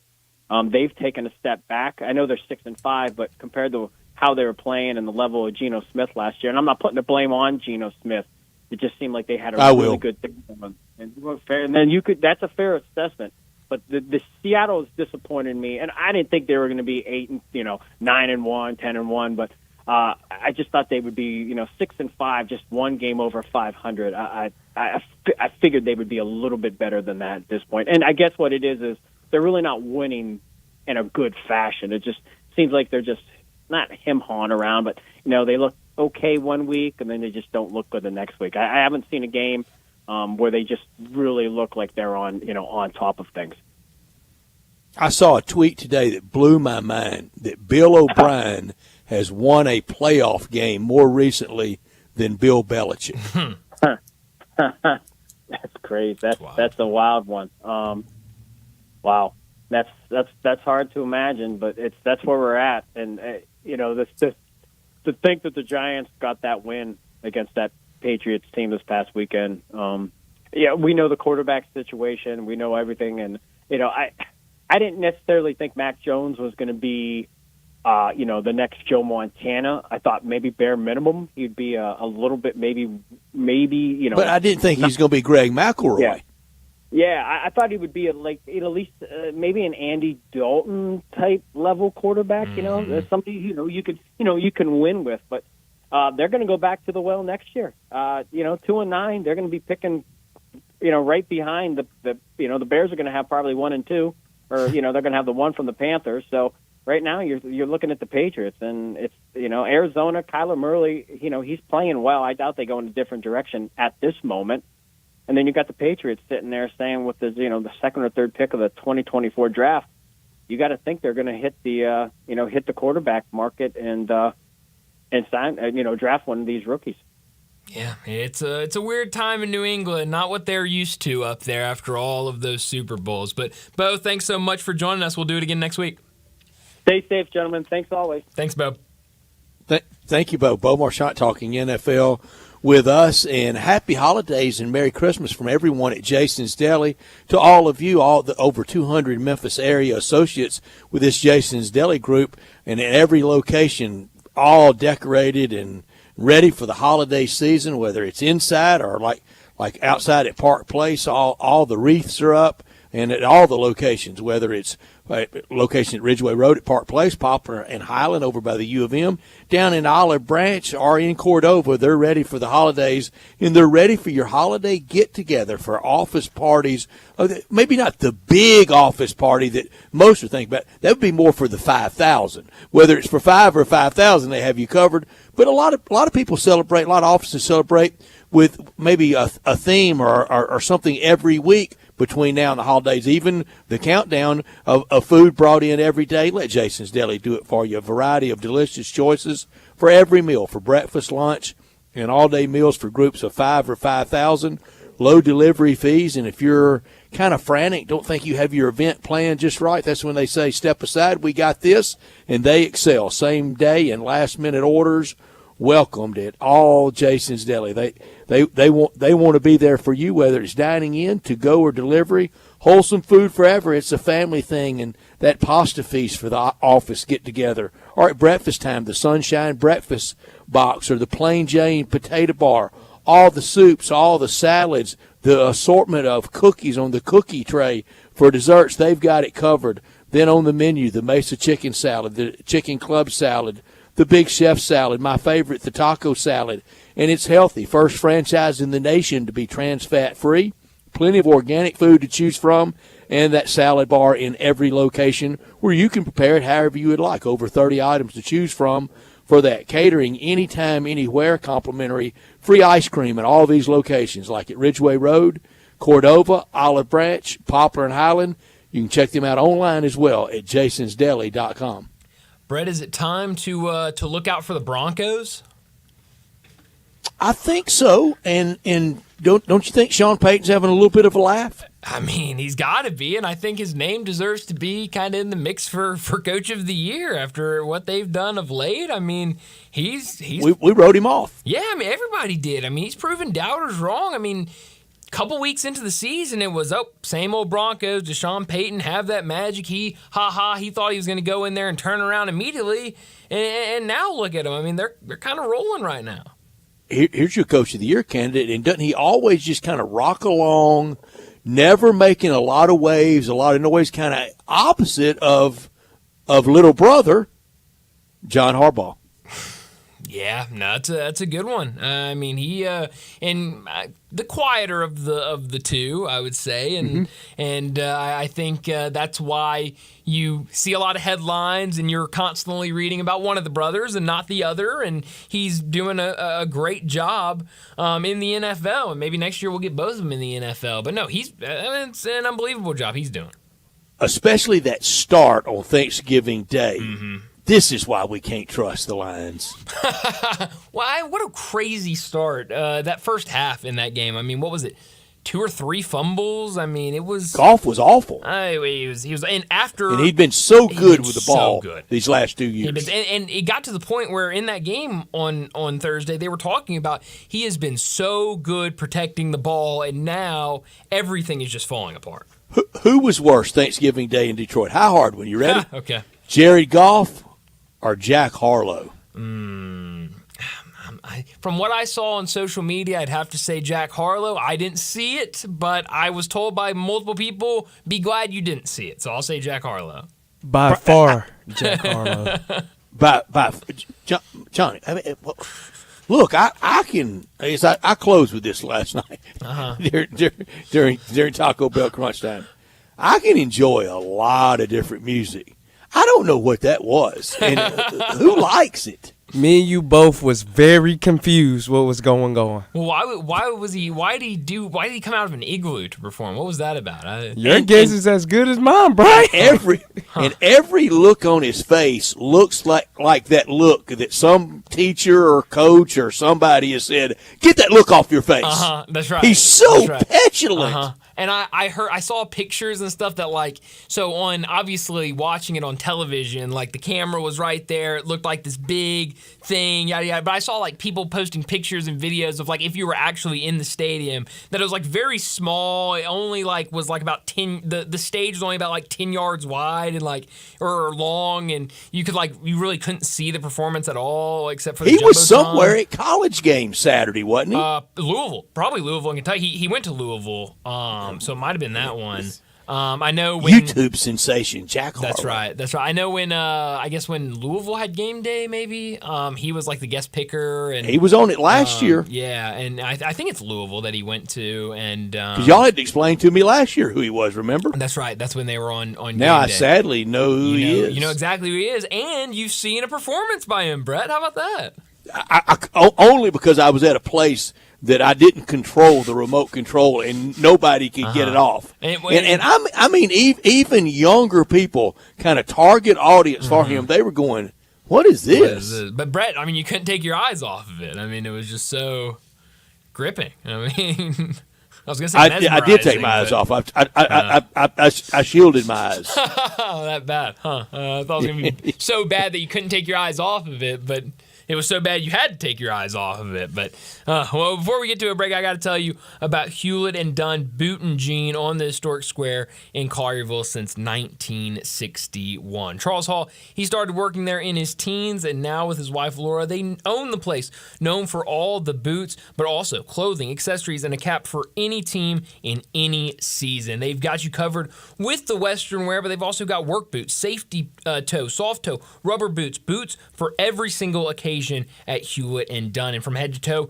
they've got you covered with every brand imaginable, like Ariat, Dan Post, Anderson Bean, whether for men or women. They've got clothing, whether it be jeans, pants, shirts, shorts, or outerwear, and they've got the best duck head collection you'll find. Charles and Laura Hall invite you to 111 North Center Street on the square in Collierville, or to their website, hewlettdunn.com. If you're looking for, just that last minute Christmas present, maybe not the boots or the clothing, they've also got accessories like hats, sunglasses, boot care products, and every area team snapback cool hat you can think of, whether it be the Tigers, Mississippi State, UT, Ole Miss, or the Razorbacks, and their travel bag selection is top notch. They've got you covered for absolutely anything that you could possibly want to get that special person in your life for Christmas. So head over to hewlettdunn.com, but also get out to Collierville, give them a visit, and say hello at 111 North Center Street on the square in Collierville at Hewlett and Dunn. Well, let's go ahead, get to a break. When we come back, we'll talk about what's trending. Start your day with Sports 56 Mornings with Greg Gaston and Eli Savoy. Weekday mornings from 7 to 10, right here on Sports 56 and 98.5 FM. It's time for the holidays. Bah, humbug. What, you're not all excited for the turkey and dressing and cranberry sauce? The cooking, the cleaning, the relatives. Well, you got people coming in from out of town? So many people. It'll be fun. All I want to do is go to Central Barbecue. That's all you ever want to do. Alone. Come on, it's the holidays. Just sitting there in a booth all by myself, enjoying Central Barbecue, no family, being all festive. Well, you enjoy your own private Central Barbecue holiday. That is all I ask. Here's Gould's holiday special in-store and online. Come to any Gould's over the Black Friday weekend or purchase online on Cyber Monday and Tuesday and receive $20 off when you purchase $120 in gift cards. It's the perfect gift for everyone. This holiday season, give someone you love a Gould's gift card. The Gould's gift card doesn't just send wishes, it grants them. Happy holidays from Gould's. Gould Salon Spa, locally owned and operated since 1932. All 36-month lease, $650 acquisition fee. Must finance through Hyundai. Forte LXS PE 694,095, MSRP 21,610. Sportage R722 7239, MSRP 28,715. EVP 560 3393, MSRP 50,200. Includes all rebates and incentives. Excludes tax title and license. See dealer for complete details. Offer valid through 11/30/2023 with approved credit. Dealer stock only. Got Jeff Allen here from Gossett Kia South Mount Moriah. Hey Jeff, you ready for the holidays with the season of giving back? I'm ready to give out some great holiday gifts and save you some big bucks. Perfect for the holiday road trips. 41 MPG Highway in a new 2023 Kia Forte LXS $229 a month. $27.99 due at signing. Or a big family that needs more room? 2024 Kia Sportage LX with class-leading cargo room and rear seat leg room, $299 a month, $34.99 due at signing. What about an EV? 2023 Kia EV6 Wind, 134 City, 101 Highway, MPGE, $379 a month, $49.99 due at signing. All 36-month lease. Plus a free charger with your EV purchase and Kia's 10-year, 100,000-mile powertrain limited warranty. So whether you live in Horn Lake, South Haven, Olive Branch, or Memphis, you'll be happy at Gossett Kia on Mount Moriah.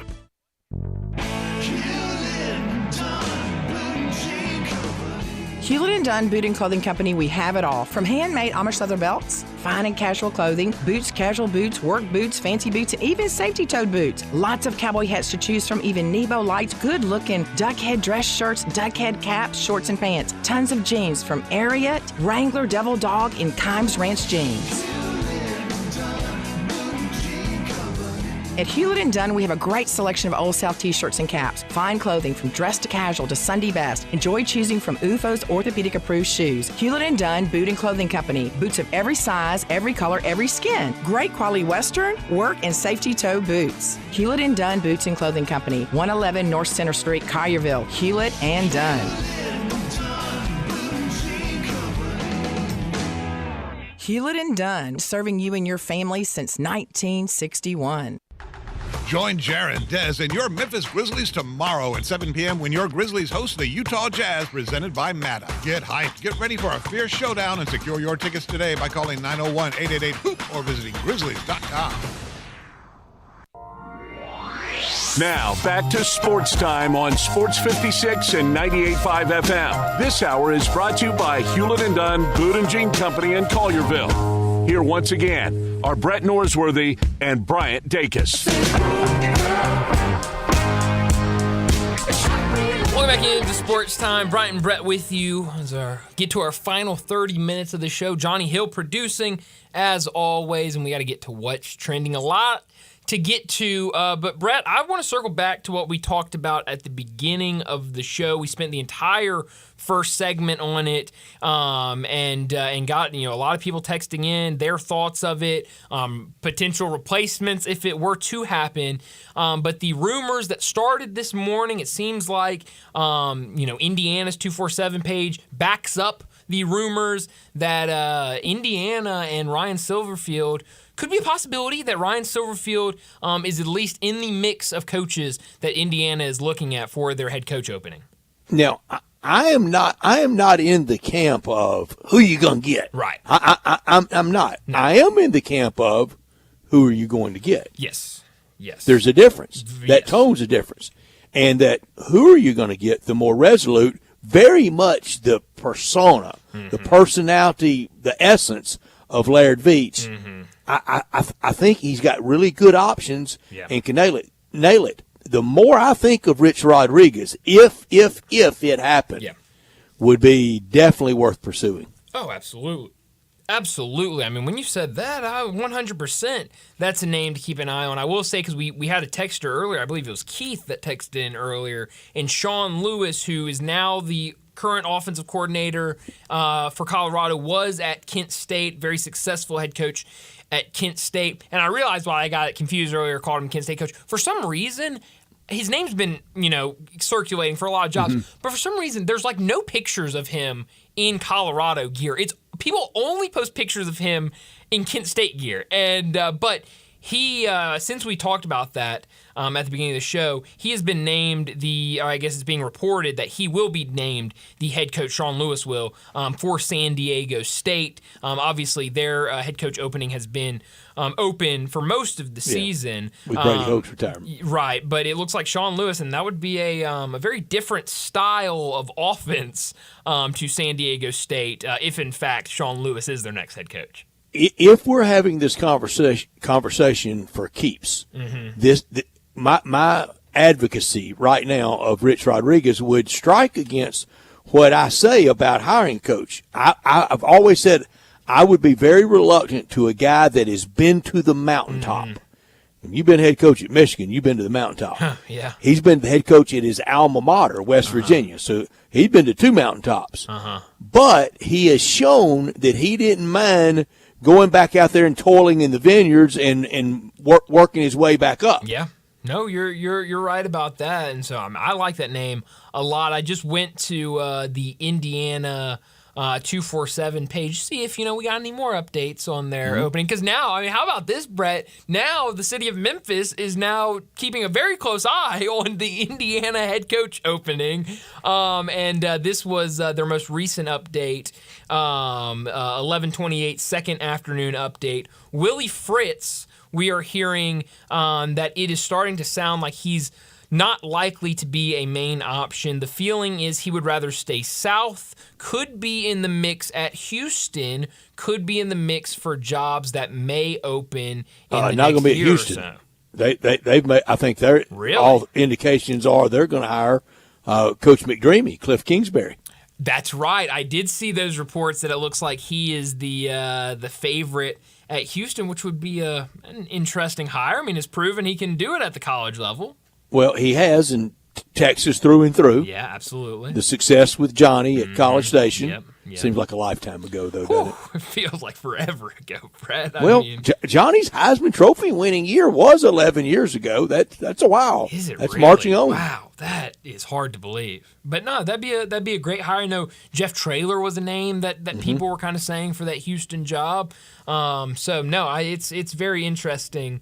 We're not even into the off season. Brett, we talked about this last week when we started getting, or I guess earlier this week and a little bit of last week when we started hearing that some of these jobs could be filled. Is that's what you have to do nowadays in college football with the transfer portal and with how the game is played now is you have to make a hire extremely early. You can't wait. If you're a coach at another school, you can't wait till your season's over. If you're a team that's looking for a new coach, you can't wait till other teams' season is over. You have to go out there immediately and start trying to find guys to fill your role.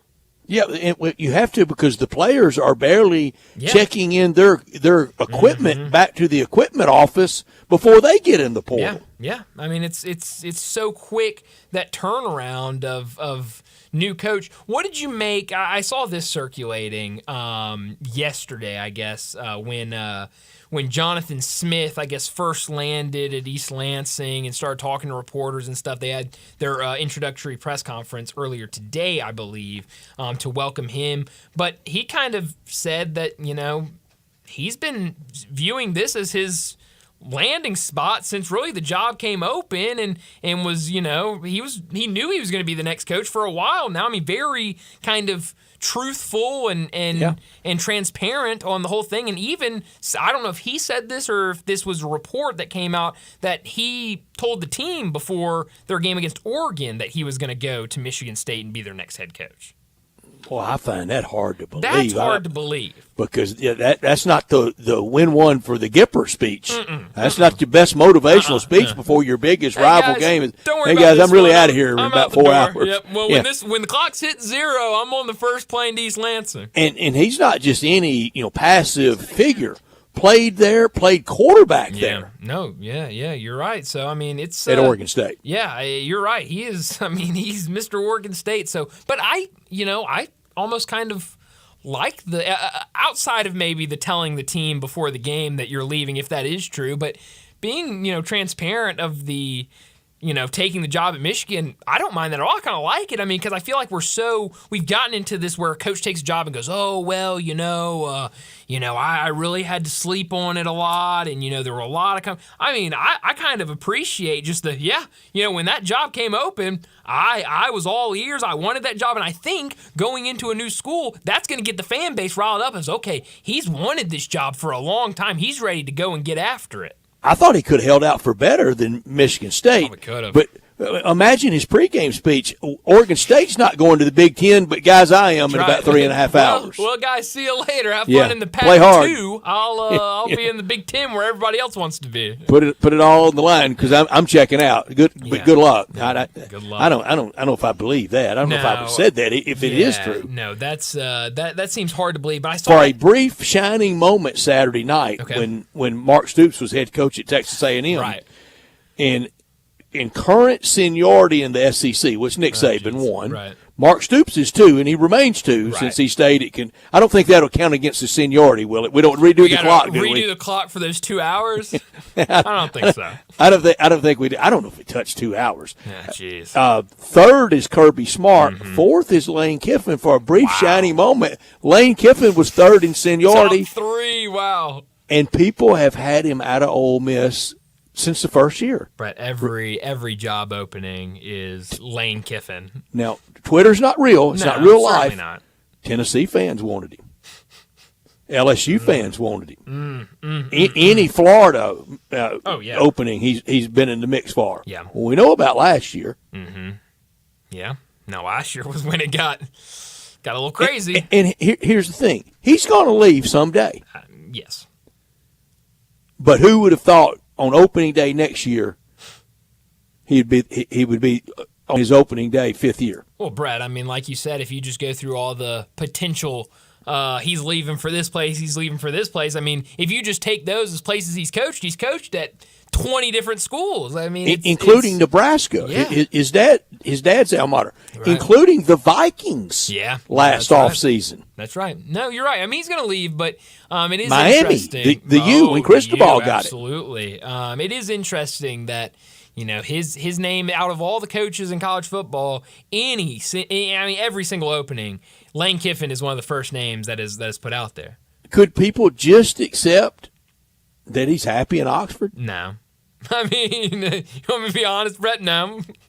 In so many ways, he's got it going, and he can't wait till this time next year and the expanded playoff scene. No, not at all. But you're right. I mean, I think that's kind of the way people are looking at it is, Lane Kiffin, there's no way he's happy at Ole Miss. He's having success there. He would jump the second at this school or that school. Oh, this school has more money and they're more invested in football, and he would love that job. And so far he's turned them all down. And if he wins the bowl game, that'd be 29 wins in the last 3 years, and that was with that collapse down the stretch last year. That down the stretch last year motivated him and the returning players as much as anything, because that was really a surprise. I mean, the heartbreak of losing to Bama at home when it was a real chance to beat them 31-30, instead lost 30-24, get trucked at Fayetteville. I mean, 42-6 with 13 minutes to play in the fourth quarter, then narrowly lose Egg Bowl, and just one of the horrible efforts in the Texas Bowl. Yeah, no, you're right. That was ugly, but he's done a really, really good job at Ole Miss. Brett, before we get to a break, I do want to bring this up because it's going to be my not top story. But after all of this, Ryan Silverfield stuff that we talked about at the top, I had to bump it. Did you see Tiger Woods speaking today to the media ahead of the Hero World Challenge? I watched every second. I know you did. That's why I wanted to bring it up. But he says the I guess best case scenario for the 2024 season would be to play one tournament a month, start off in February at the Genesis Invitational, and then try to find something in March to play in before the majors start. Well, March would April. be Arnold Palmer's tournament at Bay Hill. Yeah.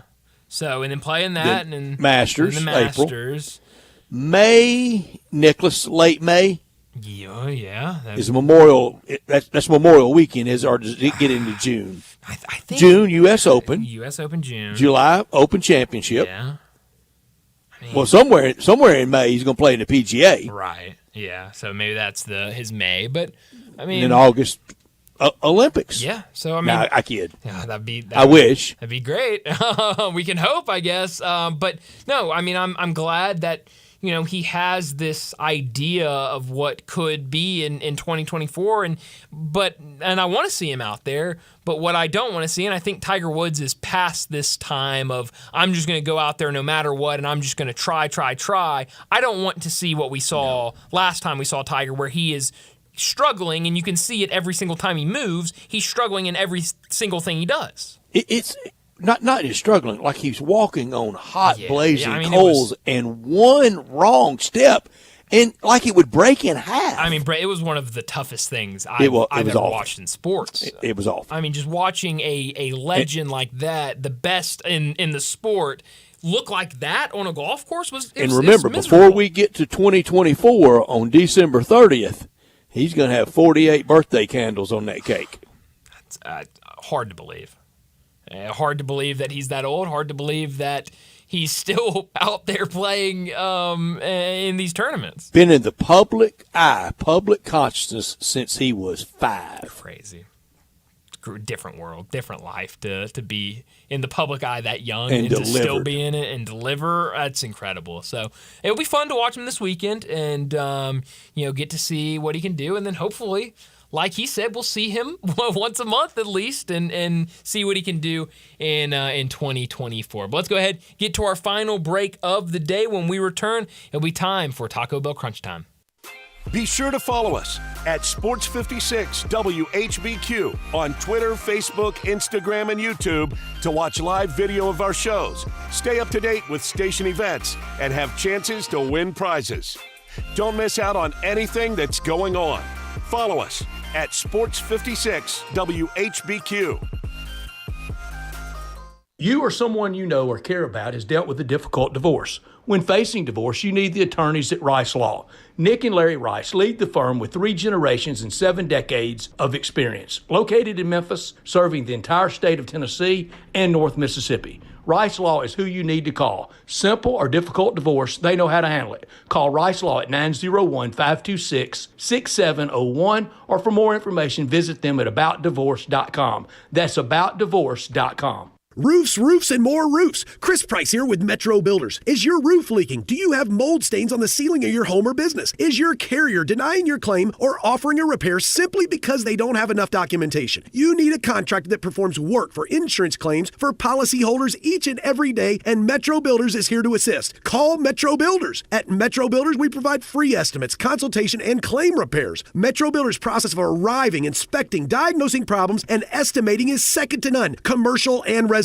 Our team of Hague-certified technicians are standing by to assist you with providing estimates and photos to your carrier to document your loss. All you owe is what your policy states. No large fees on top of the final scope. We use high-grade materials and are certified by companies like Atlas, CertainTeed, Owens Corning, and Mulehide with labor warranties up to 50 years on all of our jobs. Metro Builders provides roof repairs across the Mid-South. Call Metro Builders to schedule your inspection free. Call me. 901-375-1717. That's 901-375-1717.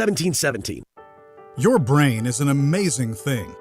But as you get older, it naturally begins to change, causing a lack of sharpness or even trouble with recall. Thankfully, the breakthrough in Prevagen helps your brain and actually improves memory. The secret is an ingredient originally discovered in jellyfish. Based on a clinical study of subgroups of individuals who are cognitively normal or mildly impaired, Prevagen has been shown to improve memory.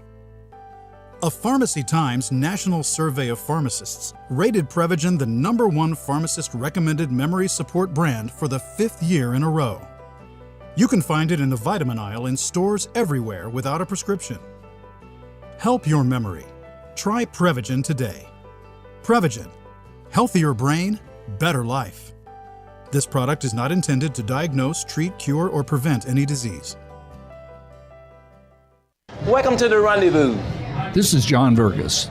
When my dad started the Rendezvous in 1948, I don't think anyone could have imagined we'd still be serving shoulder, cheese plates, and our world-famous dry rub ribs 75 years later. But we are still here in the basement, in an alley in downtown Memphis. We sincerely thank you for making the Rendezvous what it is today. Charlie Vergas Rendezvous, serving the official barbecue of the Memphis Grizzlies.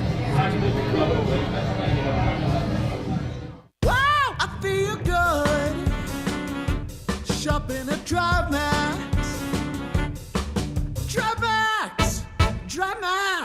you get value. Need a car that screams I feel good? DriveMax has it all. From cars to SUVs, find a tightly inspected used car that'll have you dancing all the way home. Call 901-664-2424 or visit DriveMaxApproval.com. DriveMax, I got approved. Now, back to Sports Time on Sports 56 and 98.5 FM. This hour is brought to you by Hewlett & Dunn Boot and Jean Company in Collierville. Here once again are Brett Norsworthy and Bryant Dacus. So how you like me now? How you like me now? How you like me now? How you like me now? Go crazy, folks! Go crazy! This is for all the biggest crunch time. You are looking live. In your life have you seen anything like that? Goodbye! Hello, Haskins. It's obviously crunch time. Hammer, nail, coffin, this baby is over. The double steak grilled cheese burrito, so good. Double the steak with nacho cheese sauce, seasoned rice, red strips, sour cream, and the 3-cheese blend wrapped inside a warm flour tortilla, with even more 3-cheese blend grilled on the top. The double steak grilled cheese burrito, it hits the spot now at Taco Bell. And at Taco Bell, when they say they are feeding people's lives with unexpected good, they mean it. Bowl food you can't get anywhere else. Well, Brett, what I learned today is the NFL set a Thanksgiving Day viewership record for the second straight year, averaging 34.1 million viewers among their 3 games. They broke last year's record of 33.6 million. The Cowboys and Commanders game on CBS averaged 41.8 million viewers on TV and digital, so both combined TV and digital, which was the second most watched NFL regular season game. And the nightcap, the 49ers versus the Seahawks, averaged 26.9 million viewers, which made it the most watched primetime Thanksgiving game since 2015. So it was a great Thanksgiving Day for the NFL. Yeah, we're a football country. Yes, what I learned, I'm looking at all the bowl projections from all the different people, and I see Tulane projected for back-to-back big-time bowls. I see Northwestern in the Pinstripe Bowl. I see Old Dominion in the Hawaii Bowl. I see Eastern Michigan in the Boca Raton Bowl. Cal Berkeley in the Independence Bowl. I can't find Coach Prime anywhere. I thought he reinvented football back in September. Yeah, Brett. Oh, I see. He's going to get us next year with all the receipts. That's right. Yeah. It's next year when he gets all his players in there is when he's going to get you, Brett. Oh, I'm excited. I've been waiting all day, Brett, to tell you what I could have done without today. Fear not, Oakland baseball fans, because Oakland baseball is not going anywhere. It was announced earlier today. I missed it. You missed it, Brett, because it's not the A's. It's the Bees. The Oakland Bees were announced today. This morning, it was announced the Oakland Ballers, also known as the Oakland Bees, will debut in May 2025. They won't draw any worse. Oh, yeah. They're going to be the newest franchise in the Pioneer Baseball League, an independent baseball league that is partnered with Major League Baseball. They're going to have a introductory press conference for the team tomorrow morning at 11 Pacific time. But Brett, you're right. I mean, this is cool and all. I mean, it's smart to get a team in Oakland just to say, hey, fear not, we're here. I mean, it's going to make the headlines. People are going to talk about it. Us in Memphis are going to talk about it because it's hilarious and a thing. But, I mean, you think an independent baseball team in Oakland is going to draw when the Major League Baseball team drew absolutely nobody? I don't think so. It also said they're going to play their home games. I don't know if this is until Oakland moves out or if this is going to be at all times. They're going to play their home games at Laney College Baseball Field in Oakland, so they're not even playing in the Coliseum. I hope that changes once the A's are out of town, but I just thought that was weird that you're making this big announcement. Oh, Oakland, baseball's here to stay. The Bees, it sounds like everybody in the Oakland local government, it was in on it and like big supporters of it, but they're not playing in the Coliseum. I thought that was a little strange. Reggie Jackson not walking through the door. No, absolutely not. Absolutely not. Could have done without this. I want to hear a little more evidence and proof of what actually was said. But so far, from what I'm seeing, not anything really off-putting was said. And people do not have a right to say anything, no matter what they paid for a ticket and what they're saying from the stands. We know what is unacceptable. We know what you don't say. But all reports are last night in Los Angeles at home. Russell Westbrook does not like the Westbrook term. And that's what is being said that was said. That is not a shot on his family. That's not something he has to explain to his children. Too bad. And, here's what goes with making $340 million that he's earned every penny of. Sometimes you get called Westbrook. Yeah, I mean, sometimes that's going to happen, and, I hate it for you. He's played in 5 NBA final games ever. Wow. Yeah, I saw that story last night, and that's what got a friend of mine in trouble at FedEx Forum last year. I remember that, and so it sounds like it is I want happening. an entire arena to chance it and see if he'll walk out. He might, but no, I saw that last night and thought that was a little strange. Where are you beaming tonight? For NBA group play tonight, okay, whatever. 11-5 Oklahoma City against 12-4 Minnesota.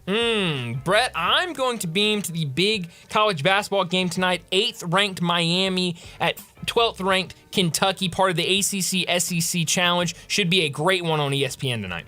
Can you believe the U has been to the Final Four more recently than John Calipari has? Hard to believe. A lot of people will tell you differently, but it's not true. They have been there. It should be a really fun night of games with a good slate with that ACC SEC Challenge tonight in college basketball. We've got the in-season tournament in the NBA, so some really good games out there tonight. But that's all the time we have today. Enjoy your night. We'll talk to you again tomorrow afternoon at 3 o'clock.